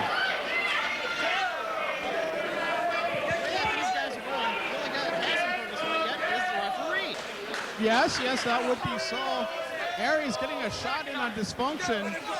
Meanwhile, good old Daivari, he's just, looks like he's trying to set up something. Oh, looks like Asai moonsault onto the floor. And some front row fan almost got a souvenir. One of Shawn Daivari's boot marks into the forehead. Well, you know, it's not fun until you get Shawn Daivari's boot in the face. Oh, I know that. I always dream about that every night. Well, I bet you do. I do. Hey, stay out of my business. Oh, I'm sorry. I apologize. Don't make me get Adrian Serrano. No. We don't need to do that. No. Look at this. Behave. Oh, and Daivari wants a piece of Dysfunction. You know, everyone's been wanting a piece of Dysfunction lately. He's been acting like a punk. I mean, when he first entered ACW, he came in here fighting as a fan favorite. He's turned on everyone, and he's with Matt Byron. How horrible is that? Hey, that kid is just trying to get ahead. Dysfunction is a tough kid. All right, I've wrestled this boy. Oh, I agree he's tough. I beat him, and he's beaten me. He's got heart, and he is going to be a superstar someday. He's doing the right thing right now, and that's aligning himself with Matt Byron. You're trying to tell me the aligning with Matt Byron is the right thing. Well, if you want to lose a little weight like he does, he's starting to look a little sexy. I don't know if it's just me or what. Okay, I think you've been hanging around Peter B. Beautiful too much. Hey, that was just a gimmick. Well, I realize that, but you know, maybe you know, I'm not saying. I'm just saying. Look at that great action. Austin Aries doing a lot of do-si-do. Oh, looks like here we go again. What a fantastic move. Sunset flip into a release German suplex. I don't think we've ever seen that in wrestling today. These guys are the innovators right now. Oh, side suplex. Oh, holding on again is Austin Aries. Looks like he's going to go for the trifecta. Here we go. He's got him. Daivari's blocking it. Dysfunction sneaking up. Oh, here we go again. Oh, triple belly to back suplexes. I think that's actually a German suplex. I've heard it being called belly to back, German. That's a German suplex. How many matches have you had, by the way? Well, no, I've never wrestled in the professional level. No, I have to admit that. I see. Well, all three competitors are down in the ring. Well, not like that. What have you wrestled? Your goldfish? No, I wrestled in the amateur ranks in high school. In high school? In high school. They have a ring in high school? They have a mat in high school. A mat. So you're on the mat with guys. Huh? I'm afraid I have to agree with that. All right. Oh, wow. Shawn Daivari, your hero, is getting the crap kicked out of him right now. Well, you know, Daivari's a tough guy. He can take a lot of punishment. But how much longer, I don't know. Aries going for the cover. Looks like... look, now Aries and Dysfunction are fighting over who's going to get the pin. This always seems to happen in this type of match. Jackhammer. Once again, the argument continues. Take a good look at these people. In about 5 to 10 years, you're going to see these guys going big, big places. These guys are the future of wrestling. Video fans, keep this copy of your tape if you have it, because this is going to be worth some money on eBay someday. Oh, indeed it is. Oh, another great move by Austin Aries. And once again, Aries and Dysfunction are fighting. Both of them went for the pin. You know, Daivari is just being pummeled all at... I think we're going to have a lover's spat here. This could be fun. Dysfunction picks up Shawn Daivari. Oh, there's this drop kick to the back of the leg. Could have blown out a knee on that. I think that was his plan. All right, now Daivari. And Jimmy Kennedy has now broken his sweat. Now he's got pit stains under that nice blue shirt. And unfortunately, he still has that nice head of his. It's a nice head. It is nice. It's great. Well, sleeper being applied to Daivari. Double sleeper. Triple sleeper. Well, no, there's not 3 of them. There's just 2. 3 minus 2 equals triple sleeper. Hey, have another beer. I tell you what, you're not really much of a mathematician, are you? Well, duh, I was a wrestler. Well, there are many wrestlers who are mathematicians. I mean, look at Shawn Daivari. He comes, his heritage is from the Middle East. Obviously, you know that the numbers we use are the Hindu-Arabic numbers, and thusly, Shawn Daivari would have a great advantage on all of us and having that great mathematics. He used an Acrobus. I use a computer to figure out my own crap, all right? And now he's fighting up. There's no reason to be. Whoa! Double jawbreaker. Beautifully executed by Shawn Daivari. Oh, hey, he said double. How about that? Well, it was Beechwood aged. Yes, and crisp and refreshing all at once. And who are you? I'm me. Who are you? I forget. Oh, okay. Right now, Shawn Daivari, he's trying to draw energy from the crowd. Blocking punches, taking out both Aries and Dysfunction at the same time.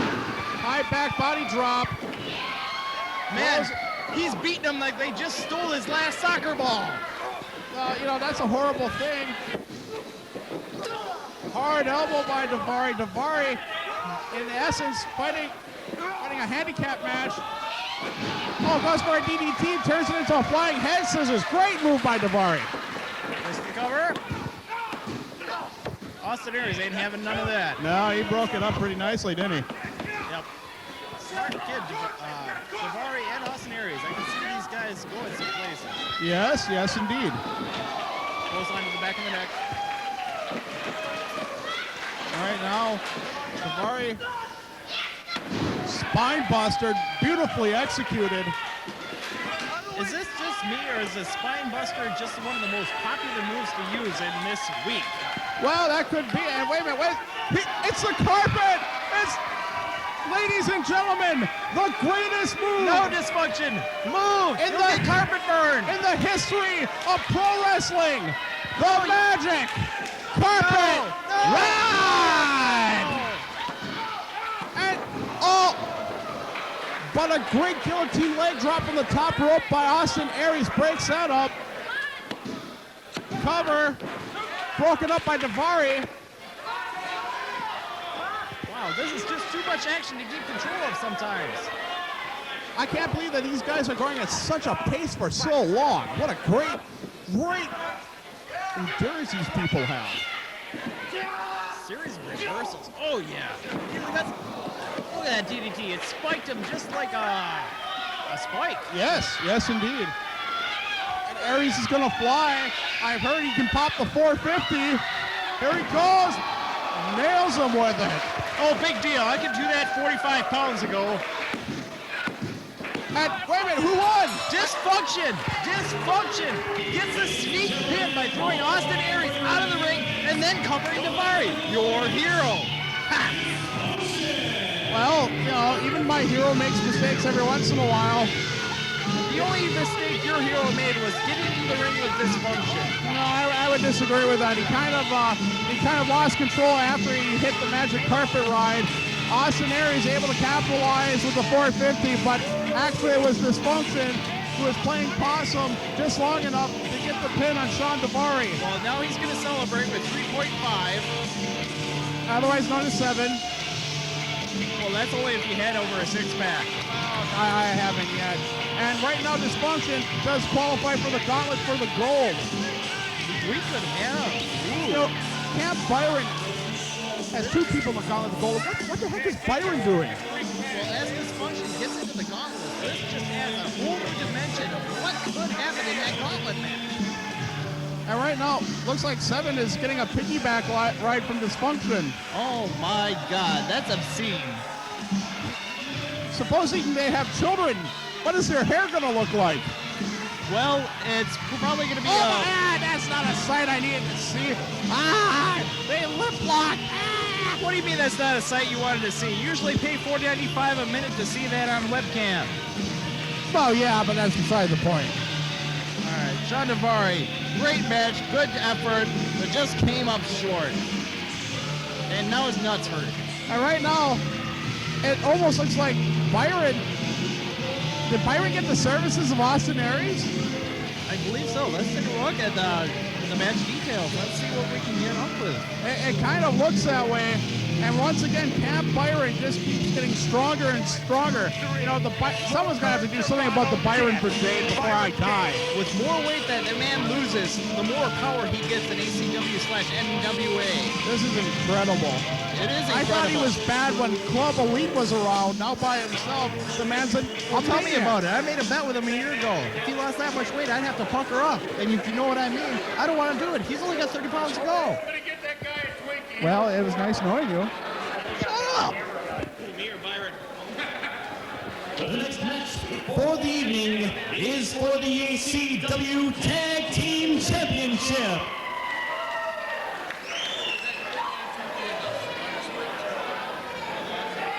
And is scheduled for one fall with a 20-minute time limit.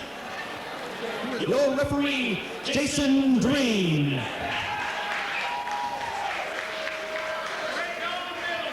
First, the champions, being accompanied to the ring by God's gift to women, Kevin Krueger, at a combined weight of 530 pounds, Kujo and Adrian Lynch. Wizard of Todd back here with Chaz Kildare as the tag team champions of the world. And of course, NWA Wisconsin champion Adrian Lynch walk out. Oh yeah. That's my boy, the Kujo. He's your boy? That's my boy. You sired him? Hey, don't you know your wrestling history? I've had titles with that man. I did not know that. Yes, in Mortyville, I was tag team champions with Kujo. We are the original Mad Dogs of War. It's great to see that Kujo has moved on and got a great partner like Adrian Lynch on his side. Well, with Adrian Lynch, I mean, they are the ACW Tag Team Champions. These guys, they've been running roughshod over everyone, including two-time Tag Team of the Year, Hillbilly Hills and Rob Norwood, Culture Shock. Hills and Norwood. Who? The two-time Tag Team of the Year. Big deal. Well, he's got the strats right now. It's Kujo and Adrian Lynch. They are riding high on the mountain right now. They are the team to beat right now. And there ain't nobody going to take down my boy Kujo. Wait a minute, let's hear the that off-key gear wallet. Whoa. The professor's had a couple in him. What a cockamouth. Cockamouth? Yeah, you know, poopy mouth. Cockamouth mouth?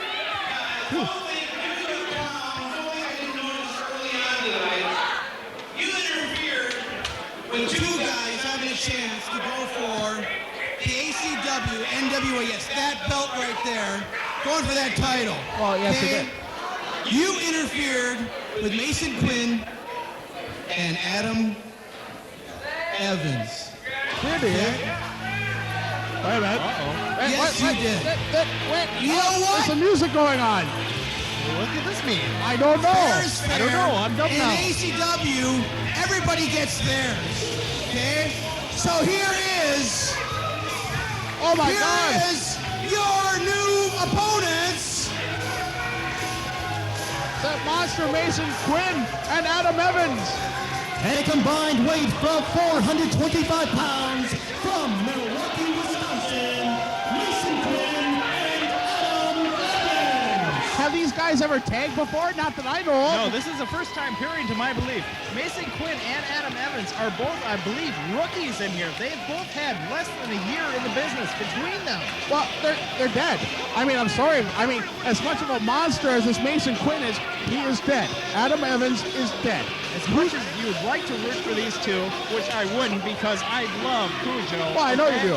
I understand that. But, I mean, I mean, I'm getting sick of the chicanery, tomfoolery, skullduggery, and dumbnuttery that Kujo and Adrian Lynch have been doing. They got their titles that way. That's all they've been doing. They're the masters of it. And I'm sick of it. You just love the word thuddery, don't you? Yes, I do.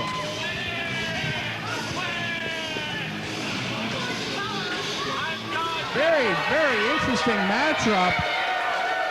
Let's see how youth goes against experience. I'm really expecting pretty much a total squash at this point. There's just no way that Mason and Adam Evans can actually compete with the experience, know-how, hardcore toughness of both Adrian Lynch and Kujo himself. Well, I gotta agree with you on that. I wish it was different. You know, also, they're a bastard tag team. They've never tagged together. How much continuity are they going to have? Not much. I've teamed with first-time opponents several times. There's no continuity. You don't know each other's styles. You don't know each other's stuff. Kujo and Adrian Lynch have the advantage in this match. They have teamed well over a year together, 2 years, 3 years, 5 years, doesn't matter. 2 years. 2 years? Actually, yeah, 2 years. 2 years. Well, it doesn't matter. They might as well have been tagging together in the crib, in the nursery, in the hospital. For all that matters to Adam Evans and Mason Quinn, because there's just no comparison. I would agree with that. And, you know, another thing is this might also be kind of like what happened to Culture Shock. This is the first tag team that Kujo and Lynch have faced besides Culture Shock in well over 9 months. I mean, it's going to be interesting to see how they react to it. If it's like Hills and Norwood, they're going to just run roughshod over them. It's going to be an easy 3 count and easy payday for Kujo and Adrian Lynch. Well, I'd say the only advantage I have right now against Mason and Adam Evans is that Mason's really mad because he got eliminated from that Battle Royal by Adrian Lynch and Kujo earlier. He got eliminated by the Gauntlet match. He was going strong in that Battle Royal until they took him out. He's ready to go, and he's ready to take it out on their hide. And if he gets a title out of it, all that better. Well, yeah, I would have to agree with that. But on the other hand, you know, Adrian Lynch has fought large men before and come out on top. Kujo has fought large men. He is a large man. He's a 280-pound monster. I know that. And Adrian Lynch, he's about the 60 range? Adrian Lynch is around 265 right now. He has got a body on him. He is made perfectly for wrestling. Oh, indeed he is. And let me tell you, he's not intimidated by anyone or anything. And to him, this is just a chance to show a couple of youngsters what for. Yes, it's going to be a lesson in wrestling tonight, fans. Well, there's some psychology being applied by Evans and Quinn. Well, this is rather interesting. Don't be fooled by this. Kujo and Adrian Lynch know what they're doing. They want to get these guys keyed up for this match. They're leaving. Can they do this? Yeah. Of course they can leave. They're taking off. They can win by count. They'll still keep the titles. They're the tag team champions. Well, I suppose that would be a count victory, and thusly they would retain the titles in successful defense. And look, the NWA Wisconsin title is right next to us. They're starting off with that RV gay chant on Lynch. You know Lynch hates that. If you start that with Lynch, I'm sorry, that might be a weak spot with Lynch. If you start that chant up with him, he's going to have to fight you. Yeah, and it hurts when you fight Adrian Lynch. It really does. We've seen many opponents be bloody, beaten, bruised, whatnot, by the hands of an angry Adrian Lynch. Trust me on that one. He's beaten me constantly, sometimes silly, Any permanent effects? What? Yeah, that's what I thought. Beechwood age, buddy. French beer tastes better. And, Tammy the Ring Girl is really liking those belts right about now, but... Yeah, she is fondling them rather well, isn't she? Oh, my. Speaking of fondling, it looks like Kujo's about to fondle someone in the wrong and horrible way. Come over here and fondle me right now. No, I've traveled with that man. I know when he gets in that mood. When he gets in that mood, you better watch out. Hey, you want him to fondle you? No, he ain't gonna fondle you in that nice way. Okay. He's gonna fondle you in that prison way, beat you down, and make you scream for your mama kind of way. Basically, he's gonna act like a Catholic priest. He is the mad dog of war. Indeed. Well, looks like Lynch and Quinn are gonna start things off here. Interesting matchup. The experienced veteran versus the young rookie. The powerhouse versus the technician. Hey, Quinn's got the power, but he does not know how to use it. You know, it would almost be an ideal situation to send in the Mad Dog of War, Kujo, I think. No, you wouldn't want a disqualification in the first minute of the match, because Kujo would just basically rip out Quinn's eyes. Well, why not? You retain the title. Oh, yeah, and you blind Quinn. That's right. So, you know, that's 2 stones with 1. Oh, wait a minute. He just called Lynch a piggy. You know, a lot of people have been calling him that. You don't call Lynch a piggy. You know, I mean, what do you think that this is like? It's not Adrian Lynch's fault the cosmetic surgery messed up. What? Oh, you're not supposed to know about that. Sorry. I'm going to tell him what you said. Oh, big deal. He's going to sell it on tape anyway. Oh, yeah. I forgot. Don't call Adrian Lynch a piggy. Don't do the piggy nose at Lynch. No, don't do that. He'll kill you. Yes, kid. You'll die. Well, you ask him, Quinn's ready. Quinn's been ready for a long time. Great psychology being applied by Lynch, getting under the skin of the youngsters. Well, think about it. Oh, and we're underway. Finally, after about 7 or 8 minutes, now these kids are tired from actually trying to get Adrian Lynch and Kujo into the ring. They would have been stayed relaxed, calm, and cool and focused. It would have been better for them. Right now, Lynch has a headlock on Quinn. Off the ropes he goes. See, look at that. Great tackle by Lynch, the experience. Whoa! Great reversal by Quinn, though. Scoop. Oh my God, Lynch is going to have to see a chiropractor. That was a big scoop slam. Forearms now being delivered by Quinn. Off the ropes he goes again. And Lynch wisely gets out. Slows the bad pace. experience by Adrian Lynch. You don't last this long in the business as Adrian Lynch has without picking up a few things. Nice decision by Adrian Lynch. Oh, I'd have to agree with that entirely. Right now, getting some advice from Kevin Krueger, arguably the greatest. I mean, we have 2 of the greatest champions ACW-NWA has ever seen in both Adrian Lynch and God's Gift to Women, Kevin Krueger. You gotta admit it, those guys got it going on. You know what's scary is that they're all that and a side of fries. Yes, I suppose. And a bag of chips. And a supersized soda, baby. You know you like that supersized soda, Todd, huh? Well, Come on, Todd. It's good. Yeah, you know, Mountain Dew. Let me do a little plug for Mountain Dew. Once again, Mountain Dew, the computer geek's friend, keeps you going strong all night long. Get that assignment done. Do not be like Will. Not the thrill, but Will at school. Trust me on this one. You gotta trust me. No problem, Wizard of Todd.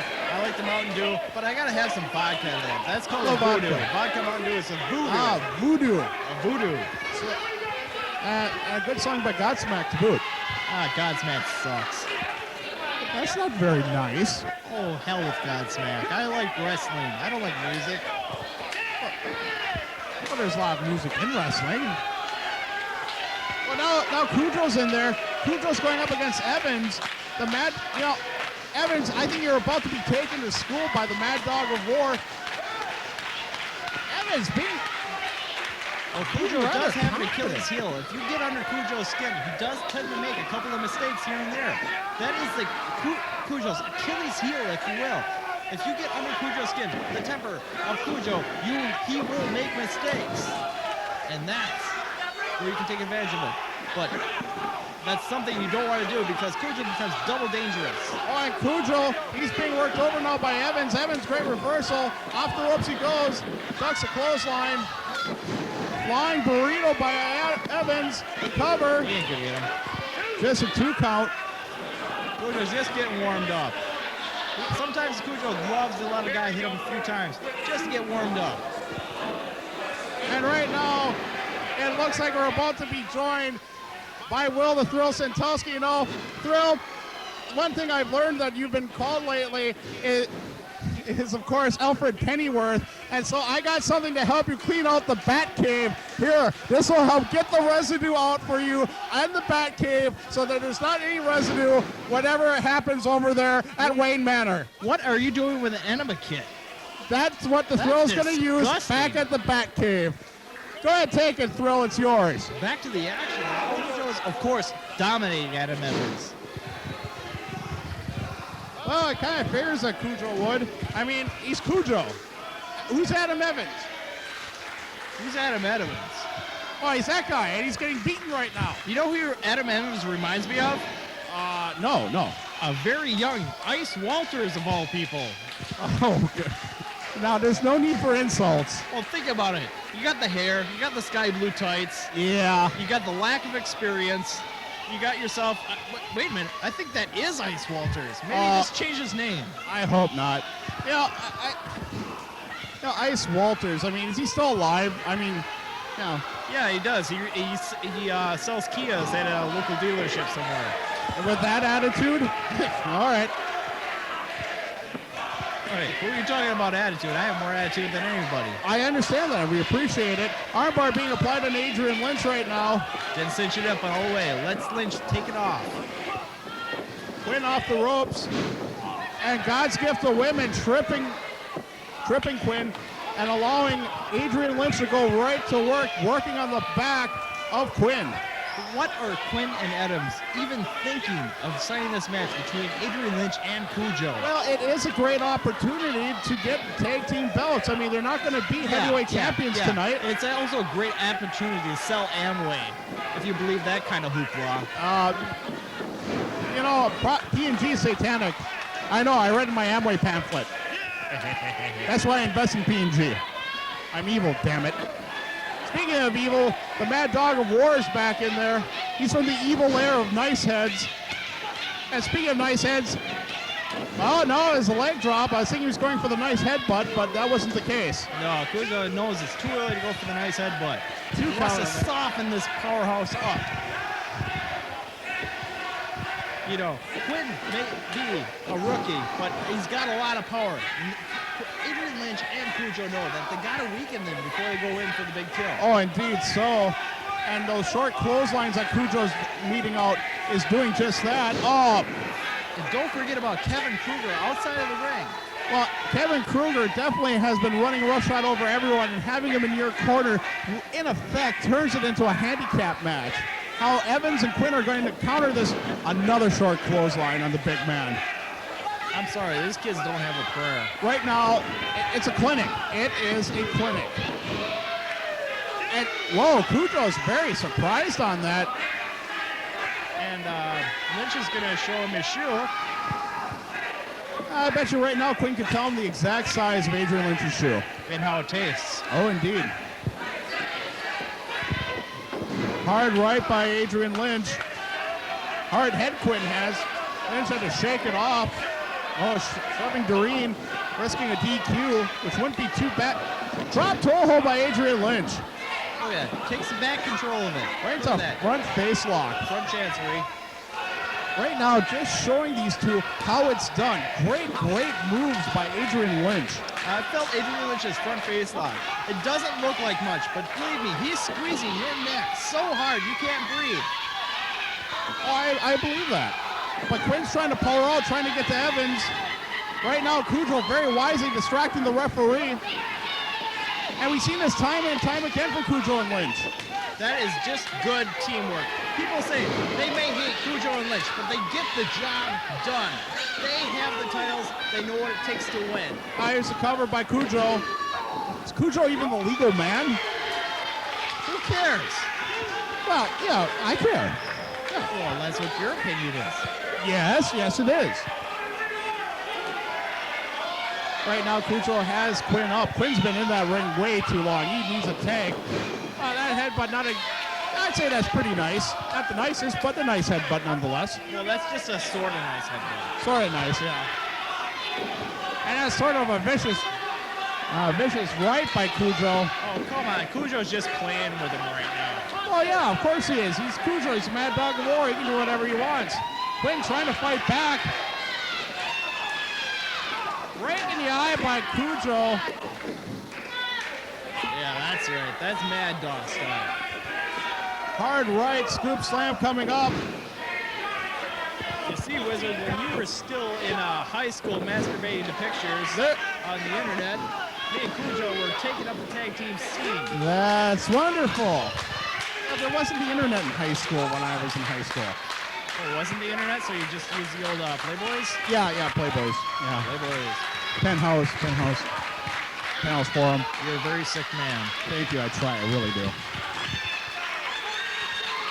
Right now, Kujo has a front face lock applied on Quinn. Quinn trying to power out once again.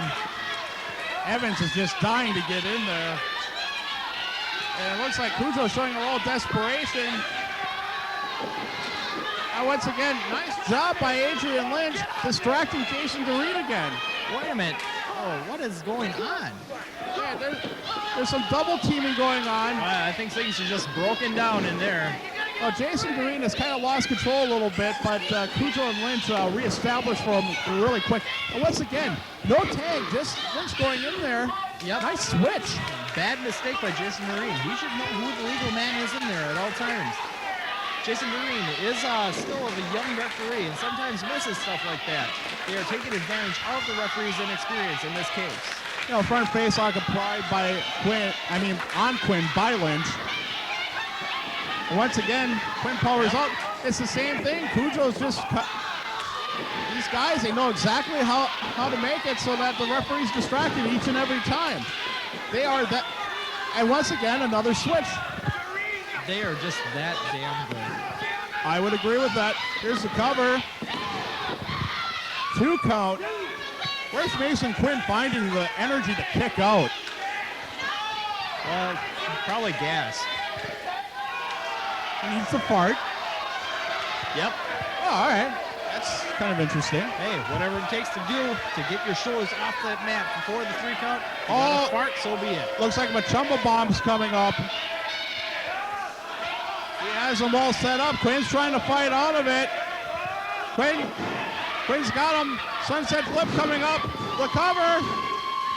That's my boy. This a 2 count. Quinn, he'd do well to try to get the tag, but he stays in there. Belly to back. I've never seen Kujo go that high in the air in my life. Well, Quinn definitely learning something on how to use his strength. Count being applied right now. Quinn trying to make it back. Tags into Lynch. Oh, and Evans is in now, and Evans, he's a house of fire. House of fire. Lynch and Kujo must weather this storm of adrenaline by Evans if they're going to capitalize. Great drop kick by Evans. A double team on Adrian Lynch. Don't forget about Kujo. Don't give too much time to recover. Oh, there we go. And this should be it. No, just going.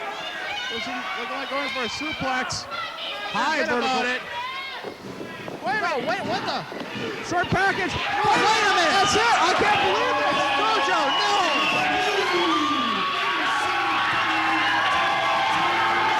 This is incredible. Say it out front, Kujo. It's so.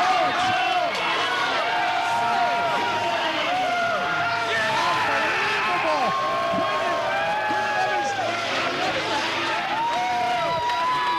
Oh, wow. Holy Bob and Hades. That's a tremendous victory for these 2 young up-and-comers. The first time they've ever came together and come up with gold, beating one of the best tag teams ACW has ever had. So this is interesting right now. If the bowling would stop today, Bills and Norwood would be the tag team of the year right now because Lynch and Kujo gained more points. They were tied at the beginning. Bills and Norwood gained 3 points in the lead. And yet they're not the tag team champions. Now wait a minute, there's some stuff going on right now in the ring. I don't know what the heck this is all about. Oh, Kujo and Lynch, they're arguing. Oh, wow. Whoa. You can see one of the greatest tag teams of all time break apart. Oh, and Lynch wants a piece of Kujo.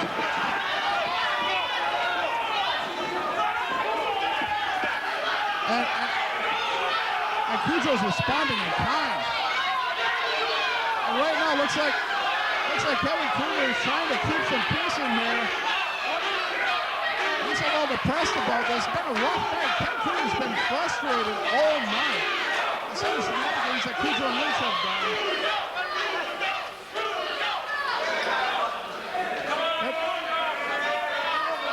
I don't know what the heck is going on.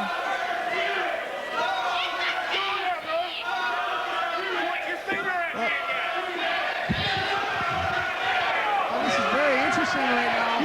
I never thought I'd see the day where Kujo and Adrian Lynch would go nose to nose and toes to toes. Hey, what did Kevin Krueger do? It wasn't even his match. I mean, it was Kujo and Adrian Lynch's responsibility. Kevin Krueger's just trying to make peace right now. Well, yeah, Kevin Krueger is doing the right thing. We don't want to see a breakup of the team of Kujo and Adrian Lynch. That would take the entire tag team scene and just throw it into chaos. Right now, it looks like they're trying to get Kujo and Lynch to shake hands. Kevin Krueger trying to be peacemaker here. You know, I don't know. There's all the trappings of I hate to say U.S. versus Iraq because that would say that one of them's just going to get pummeled, but there you go. That's why they're the tag team champions for so long, and that's why Quinn and Adam Evans are just marked men at this point. Oh, indeed they are. And it looks like Kevin Krueger once again definitely being the difference maker and smoothing things up between Lynch and Kujo. Look at Krueger. Now it's time to strategize between Kujo and Lynch and how they're going to get their tag team championships back. And right now, both of them, well, right now Krueger is bigger fish to fry. He has a shot to becoming the ACW Heavyweight Champion of the World, ACW-NWA Heavyweight Champion of the World. That's right. For the second time. Independent Pro Wrestling's most prestigious title is on the line coming up next, and we'll be right back to witness it. No problem. 1, 2, 3 men went into a three-way dance. 1, 2, 3. Disc got over. That's 1, 2, 3 of Byron's men in the Gauntlet, and 1, 2, 3 ways for me to get over. The deck is stacked. I got the cards. Daivari, take your flying carpet, land in the Indian Ocean somewhere. We got no more use for you. Aries, think real hard about the things you do. Tonight, it's going to become Byron's world. NWA, ACW becomes Byron's world. I got Loker, I got Serrano, and I got Dis. And Dis is motivated thanks to his beautiful, innocent princess. What man couldn't be? Tonight, it's all about Byron, it's all about domination, and it's all about hurting you. You all are gonna get dissed, bitch! The way this will work is every 2 minutes, a randomly selected wrestler will enter the ring. Contestants will be eliminated only after being thrown over the top rope and both feet have touched the floor. When only 2 competitors remain, normal rules will apply and the winner will be decided by pinfall.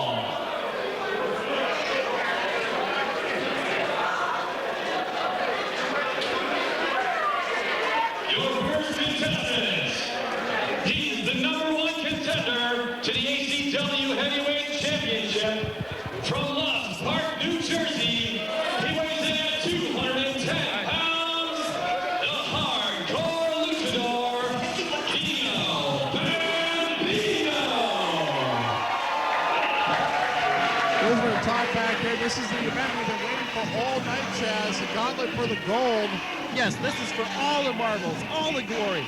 This is for the first ACW-NWA. Woo! Look at that title, baby. And Dino Bambino, #1, baby. And why does Dino get this #1 contender? Why does he get to go in first? That means he'd have to last the longest. It's a huge disadvantage for Dino Bambino. It's all luck of the draw at this point. Well, yeah, and he's definitely not lucked out. I mean, obviously trying to get...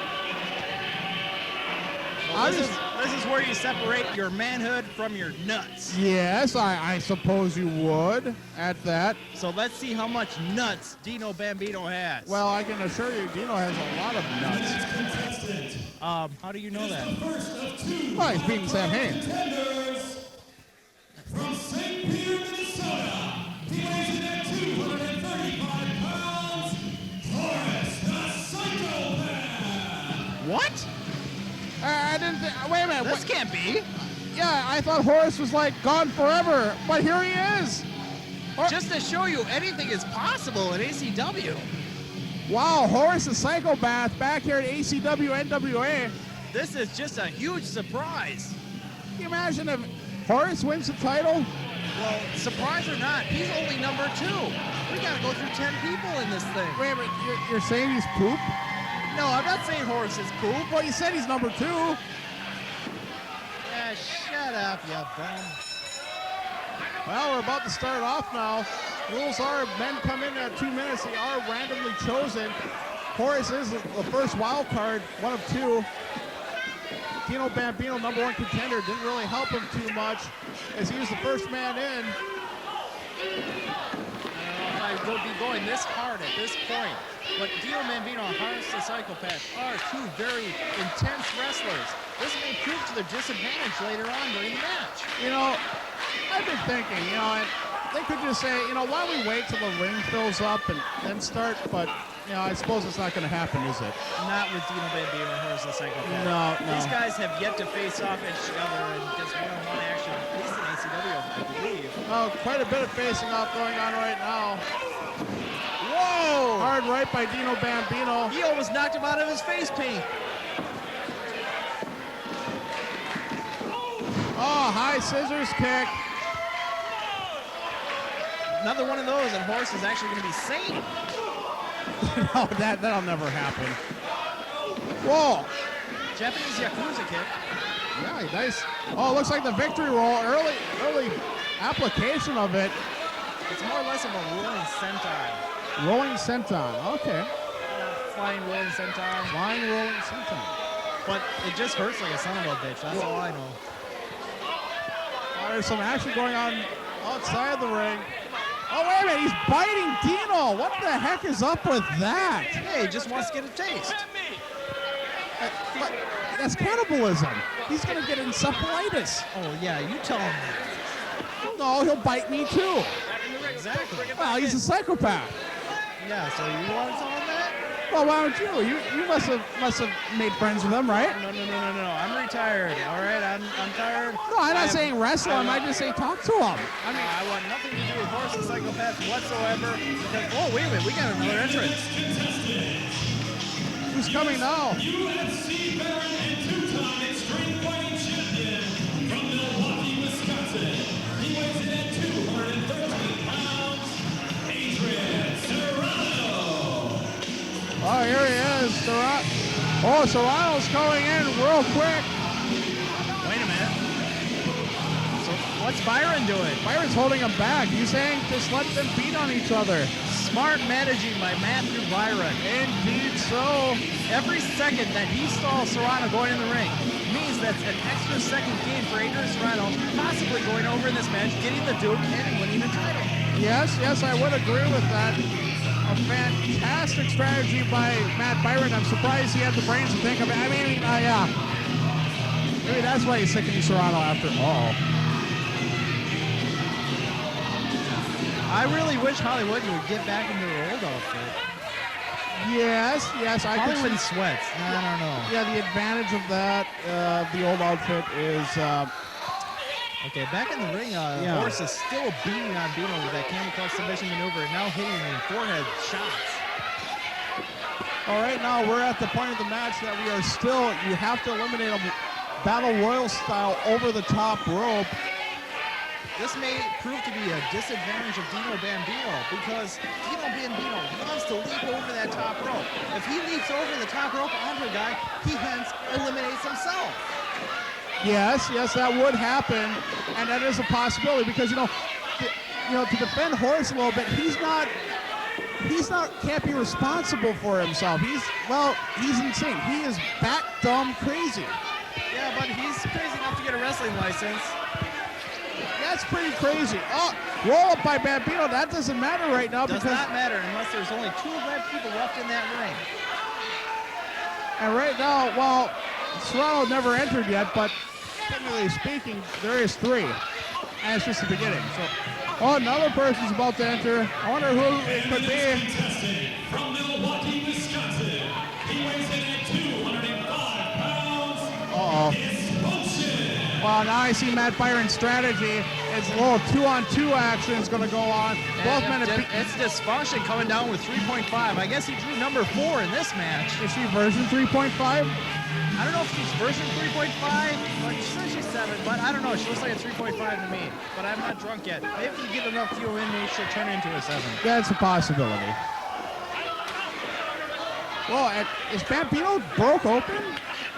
Yes, he is. Oh, good grief. There's gore and all that kind of stuff happening already. Wait a minute. Now, Dino Bambino and what the Royce heck is this? There's some nice starting head to work together against Adrian Serrano and Dysfunction. There's some nice head who decided to come out with a chair.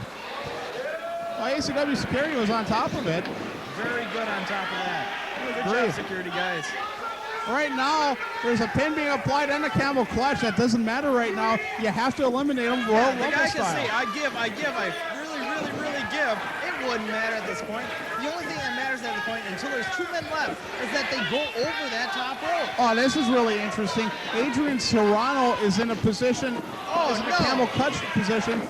A little bit of miscommunication there. Now, a submission in this type of situation will do you no good, because even if you make the guy pass out, you have to haul his carcass up, then throw it over the top rope. In some ways, it makes it more difficult. Yes, it is. They have to wrestle much smarter. Adrian Serrano is actually at a disadvantage right now because he's a submission-style wrestler. Yes, he is. So Adrian Serrano must hold on to be one of the last 2 guys to actually stand a chance in this match. All he has to do is avoid getting thrown over the top rope. After that, it's on. I think I like Serrano to win. Well, there's a long way to go. Wait a minute. That was coming down. And your next competitor from Green Bay, Wisconsin. He weighs in 265 pounds. Well, Rob Norwood, he and Hillbilly Hills, they qualified when they beat the Southern Mississippi Militia. Wait a minute. By the ACW Hose. I thought he wasn't supposed to be pimping. Well, I won't tell his wife if you don't tell his. I won't. And Norwood, House of Fire. right on Adrian Serrano. Serrano, welcome to ACW. Hey, Norwood does good work. Oh, that he does. Former ACW champion. Hey, that's the man that trained my butt. Did he? Yes, he did. Well, why did he do that to you? To make me tough. Why, do you think I'm a bad wrestler? No. Why, do you want to go? No. All right. Back to the I ring. wasn't trying to insult you. Back to the ring. He's just making Dysfunction his pimp slap bitch right about this point. Yes, apparently so. Hey, honey, you're one of the ACW ring girls. Come here. Sit on the lap. Uh-oh. Chaz Kildare, he's on a mission to get some loving tonight. That's the scary thing. You're not going to breed, are you? Nah. Okay, good. I'm a semi-married man. Semi-married. How can you be a semi-married man? Either you are married or you are not. Well, that means I'm not married yet, but I can still get laid, right? Yeah, sure. Dysfunction actually just had 10 hits with a turnbuckle on his head. Yeah, and right now he's dreaming of Green Shoe Land. Green Shoe Land. Interesting. That sounds like a very horrible place to be. No, not if you're Dysfunction. Trust me on that. I see. Meanwhile, Rob Norwood. He's trying to eliminate Dysfunction. No one's been eliminated yet. That's actually really weird. We're ready for number 6. And Shane Hills. No longer the Hillbilly. Hillbilly is not. Norwood must be rubbing off on him.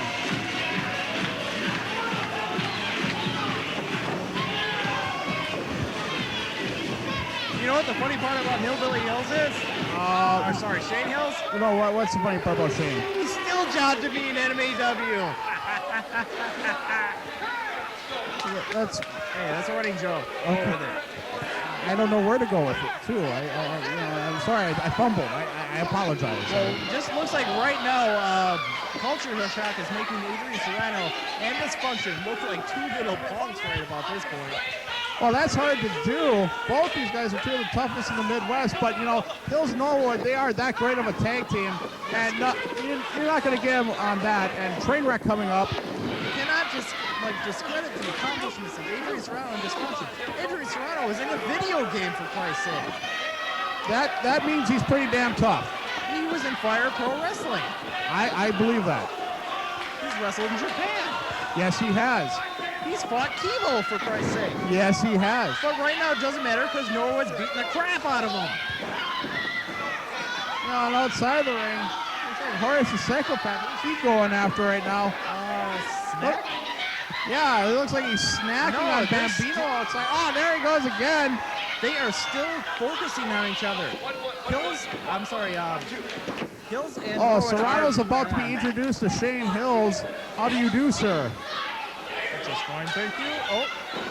A little back and forth. This is definitely a spot where Hills and Norwood can just, you know, Hills and Norwood, if they stick together, they might be able to end up one of them being, once again, the ACW Heavyweight Champion. Oh, yeah. What's going to happen when it comes down to those two? Oh, no. They're actually going to, like, cooperate and let the other guy be the champion? I don't think so. No, I mean, obviously they're going...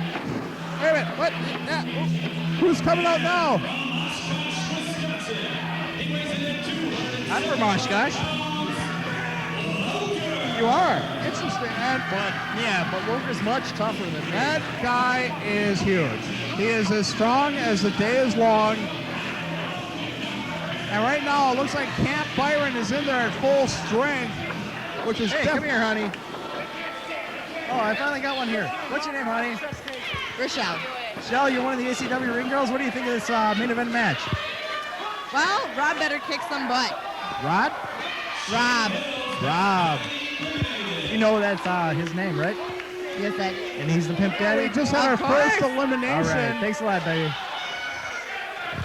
We just had our first elimination, and who is that? Looks like, I think it was Shane who was eliminated. No way, not Shane.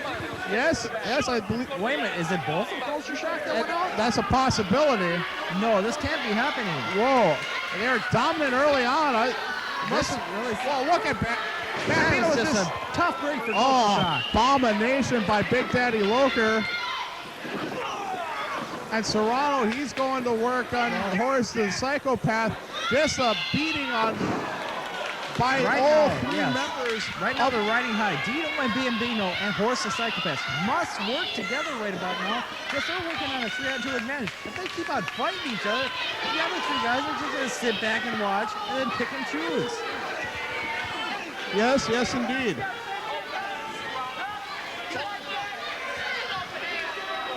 Now, right now, and now Byron's trying to get some love from Hollywood. That poor girl. I mean, Hollywood. She gives me you like something good. Oh, wait a minute. That was... 172 pounds, Well, wait a minute. Hammers didn't win. He must be the second wild card. You got to believe that, Hammers, I'm surprised he's feeling that good. He was a hurting unit earlier on. He's trying to get revenge on Camp Byron, and there he goes. He takes out all three. Remember, he's got a hurt arm, but he's got the great draw of number 8 in this thing. He's fresh right now. Look at Dino Bambino and Horace the Psychopath. They're still in it. They were number 1 and number 2. Yes, they are. And don't, number 1 and number 2 me. I know what you think, what you're thinking. Well, you don't know what I'm thinking. I don't think. I don't want to know what you're thinking. Oh, why not? I think many fine things. Many. I don't want to know about it. Let's get back to the action.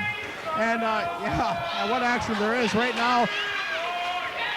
Right now, it looks like Horace has his hands full with Loker. Serrano has his hands full with Hammers. The Incredible Hulk would have his hands full with Loker. That man is huge. Yes. And Dysfunction, well, now Loker joins in and starts beating on his former best friend, Dino Bambino. Now, if this was me and if I was in this match, if I drew number 1, I'd hunt after the ring until number 10 came in. Well, that would be very smart. That would be both evil and smart, and I would appreciate that. Well, I am evil and I am smart. I am the High Commander. The High Commander? I am the High Commander. Really? Don't tell anybody. Oh, you know, it's on video. No one's going to know now. Hey, did 3.5 get a shot in on Horace? Yes, he did. That would be kind of like Horace's type of chick, I think, you know? I don't know. I could imagine Horace the Psychopath with a girl like Violet, actually. Well, wait a minute. I think they'd make a nice little cute couple.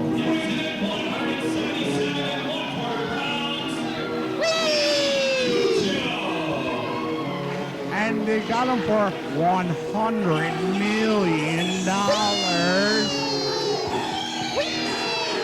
This song is disturbing.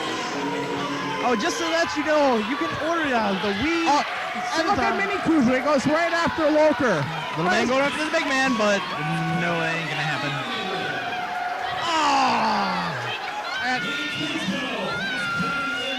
Well, we have a couple more eliminations. You know, there's only one more man to enter this battle royal before We it's all know complete. who that is, but that's just sad because Mini-Kujo worked his butt off in that opening match for the Battle Royal. You know, it's over. He got eliminated by Loker in less than 30 seconds. What? But Loker has been eliminated by a double. Mini-Kujo, you did a great job. How do you feel? Mini-Kujo, you did a great job. How do you feel about that Great job? That should be illegal. What? He's like 4 times the size of me. What's a big guy like that got to pick on a little guy like me? I don't know. Hey, to be honest, Mini-Kujo, you picked on him first. Well, that is true. No, what? That is a lie. I did not pick on him first. He's just jealous because I'm bigger than he is. You're bigger? In the upper body, yes. What about the lower body? Thank you very much, Mini-Kujo, for your kind attention here.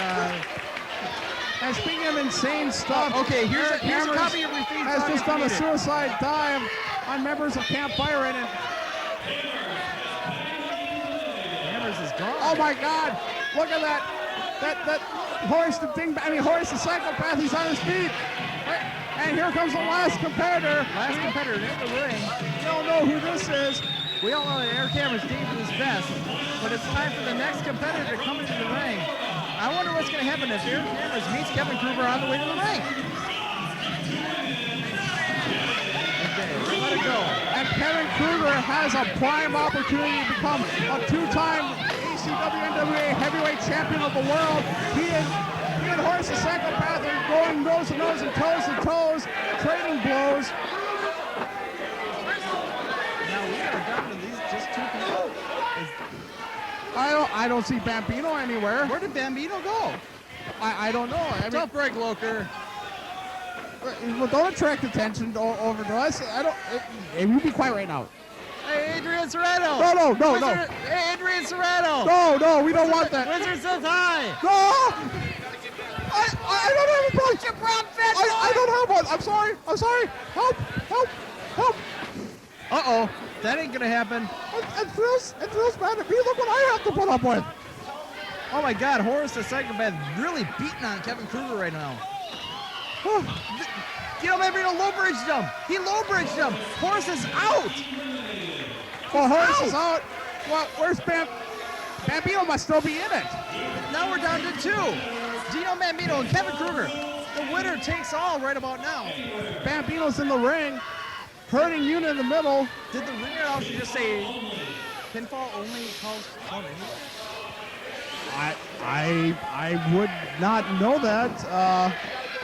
I am not entirely certain, but I think one thing is... Hell, this is ACW-NWA. Anything goes at this point. This is for all the marbles, all the gold, and we're going to see a winner tonight. One thing is for sure, the championship will be determined on a pinfall or submission.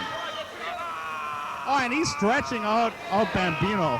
Okay. So all you people watching at home right now, if you go throw a guy over the top rope, that does not apply right now. It only applied for the first competitors down to the last 2. Right now, only a pinfall or submission will get you the ACW-NWA title. So one of these great gladiators must give it up. One of these great gladiators must get pinned. Gotta I love this stuff. And right now, you can see that Krueger is obviously fresh. He's the last man. I mean, I don't see how Bambino's going to win this one, quite frankly. Dino Bambino, number 1, versus Kevin Krueger, number 10. Think about it, 2 minutes a man. And, that's 20 minutes. Yeah, that's 20 minutes. Thank you for your math. I'm a computer geek. That's my job. You're very good at that math thing. Yes, I try to be. But what it basically does is a very tired Dino Bambino versus a very fresh Kevin Krueger. That was funnier than what it turned out to be. But that's okay. Yeah, especially for Dino Bambino and Horace have been going at it for almost 20 minutes. Yes, they have. Oh, yeah, since they both started off, Speaking of Horace, I haven't seen him. Oh, he's still on the outside of the ring. He hasn't exited yet. I think he's in Sunnyvale land right now. I would agree with that. Oh, roll up by Bambino.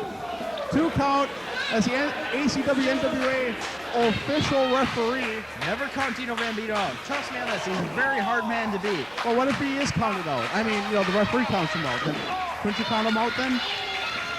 Well, the last 2 minutes of the ring? No, I mean, suppose he's already been eliminated from this match, I believe, right? Oh, another. Whoa, what's this? Roll up again? No, but Kevin Krueger is tied up in those ropes. There's no way it's going to happen. Oh, reverses it back into a pinfall. Nope, they're going to go. Kevin Krueger just... These two guys really don't like each other very much. Oh, would you like Kevin Krueger? What's wrong with Kevin Krueger? I don't see anything wrong with him. I don't have a problem with it. He doesn't want to kill me. That's a big bonus in my book. Well, I'm going to tell Adrian Serrano that you didn't like Kevin Krueger. You don't have to do that. Why do you want me to die? I don't want you to die. I just want you to get your ass kicked. Why? Because it's fun. That way I get your job. Oh, I see. That's not very nice. Well, I'm not a very nice person. Ask anybody in this business. I can see that. Oh, Irish whipping by Kevin Krueger, working right now in the back of Dino Bambino. That's always been his vulnerable spot ever since that flaming table match with Sam Hain, where he's put through a flaming table, had third-degree burns, his back was rearranged. But you got to remember, Dino Bambino was cut open earlier in the match, and within the first couple of minutes, he's been bleeding out of that thing for about 20 minutes plus. The plasma loss of platelets, loss of red blood cells has to be catching up with him. Dude, have you ever gave blood? Yes, I have. Well, think about giving blood for about 2 times in a row. That's how Dino Bambino is feeling right now. He's wrestling on willpower. He's going to feel a little weak. And I'm not talking about Will the Thrill. No. Right now, Dino Bambino is Kevin Krueger's plaything. Sure, at full strength, Dino Bambino and Kevin Krueger would have a great match. But right now, Kevin Krueger came in fresh. Dino Bambino is hurt and tired from wrestling with Horace The Psychopath for about 20 minutes. I don't see Dino Bambino having a chance in hell of taking this home. Well, neither do I, but, I've seen Dino Bambino come back and do the impossible before. He could do it again. Well, that's true. He is a very hard man to beat. Trust me on that. And that's why Bambino playing possum, able to get his foot up, able to block that great move by Kevin Krueger, a series of elbows. Right now, giving Bambino a chance to suck in some oxygen. That's something that he really needs right now in this state of this match. Yes, oxygen would be good. Maybe beer. Well, only if it's Beachwood Age. Not to accept any sponsors here. Well, yeah. And made in St. Louis. Okay. Oh my God, I don't believe this. Dino Bambino has coming back. Hard rights by Bambino. And then followed by a spinning heel kick of all things. Dino Bambino has got an adrenaline 180 Soapy rush right about now, if you can believe that. It's second win city, and Bambino scoops up Krueger. Whoa! Oh. But sets him up for a reverse DDT a la leg drop. Yeesh. Reverse DDT a la leg drop? Man, you really got to watch Japan World Wrestling right now. Yeah, I do. Let's christen that move right now. I'm going to call that the Dino Bambino Spaghetti Special. Of Doom. Yes. Oh, looks like he has him up for the Dino Bomb. But his back. The back. And here it comes. Oh, if he can pop the lady killer, that's it. He has him. That should be it. 1, 2, 5. And that's it. Forget about it. We have a new champion. Here is your winner and new ACW Heavyweight Champion, God's gift to women, Kevin Krueger. And for the second time, Kevin Krueger has the ACW. Wait a minute. What's going on here? What's Lynch coming up for? Dino Bambino gave it an honest effort, a noble effort, but the odds were just against him from the start. I would like to see him at full strength. What is Lynch doing to Krueger? Whoa! Oh, we got something else happening here. This could be a problem. And I think they're comparing the size of their belts, if you can believe that. Well, these are not comparing the size of other things. Hey, in wrestling, belts, penises are the same thing. Really? I did not know that. Well, you've never been in the ring.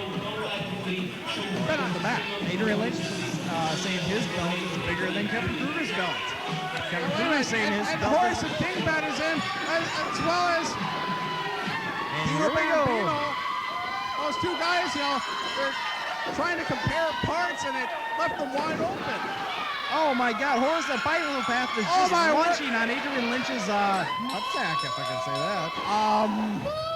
Yes, I suppose. I don't know if the children of the world are going to want to listen to it, but yeah. Nutsack. It's accurate. It's accurate. Lynch can, but he survives with his ability to procreate after this, but still, that can't feel too good. Wait a minute, what the heck is... Uh-oh. And Horace the Psychopath will fight for the #1 contender for the NWA Wisconsin title. Did you just hear that? Hold on. Wait a minute. Let's throw Lynch in there, too. #1 contender, bullcrap. Whoa. Horace Lynch, 3-way NWA Wisconsin title, May 16th, right back here. Now let's hear some of that Bambino music. Wow, are you going to be here? Yeah, I think so, unless Adrian Serrano kills me. I really hope I'm going to be here. Or Thrill kills me, one of the two. Well, I don't know how my trial went. I don't know how I did a good job at the stick tonight, but I hope I'm here. I hope Thrill doesn't kill me. I swear I'll buy him all the gin and tonic he wants. Yeah, that's going to be one hell of a match. I don't know if Lynch and Krueger can get over their belt size difference, but... maybe they're going to go back there and compare parts. And it was a historic night of professional wrestling. As we end it, on behalf of Chaz Kildare, this is the Wizard of Todd saying good night, everybody.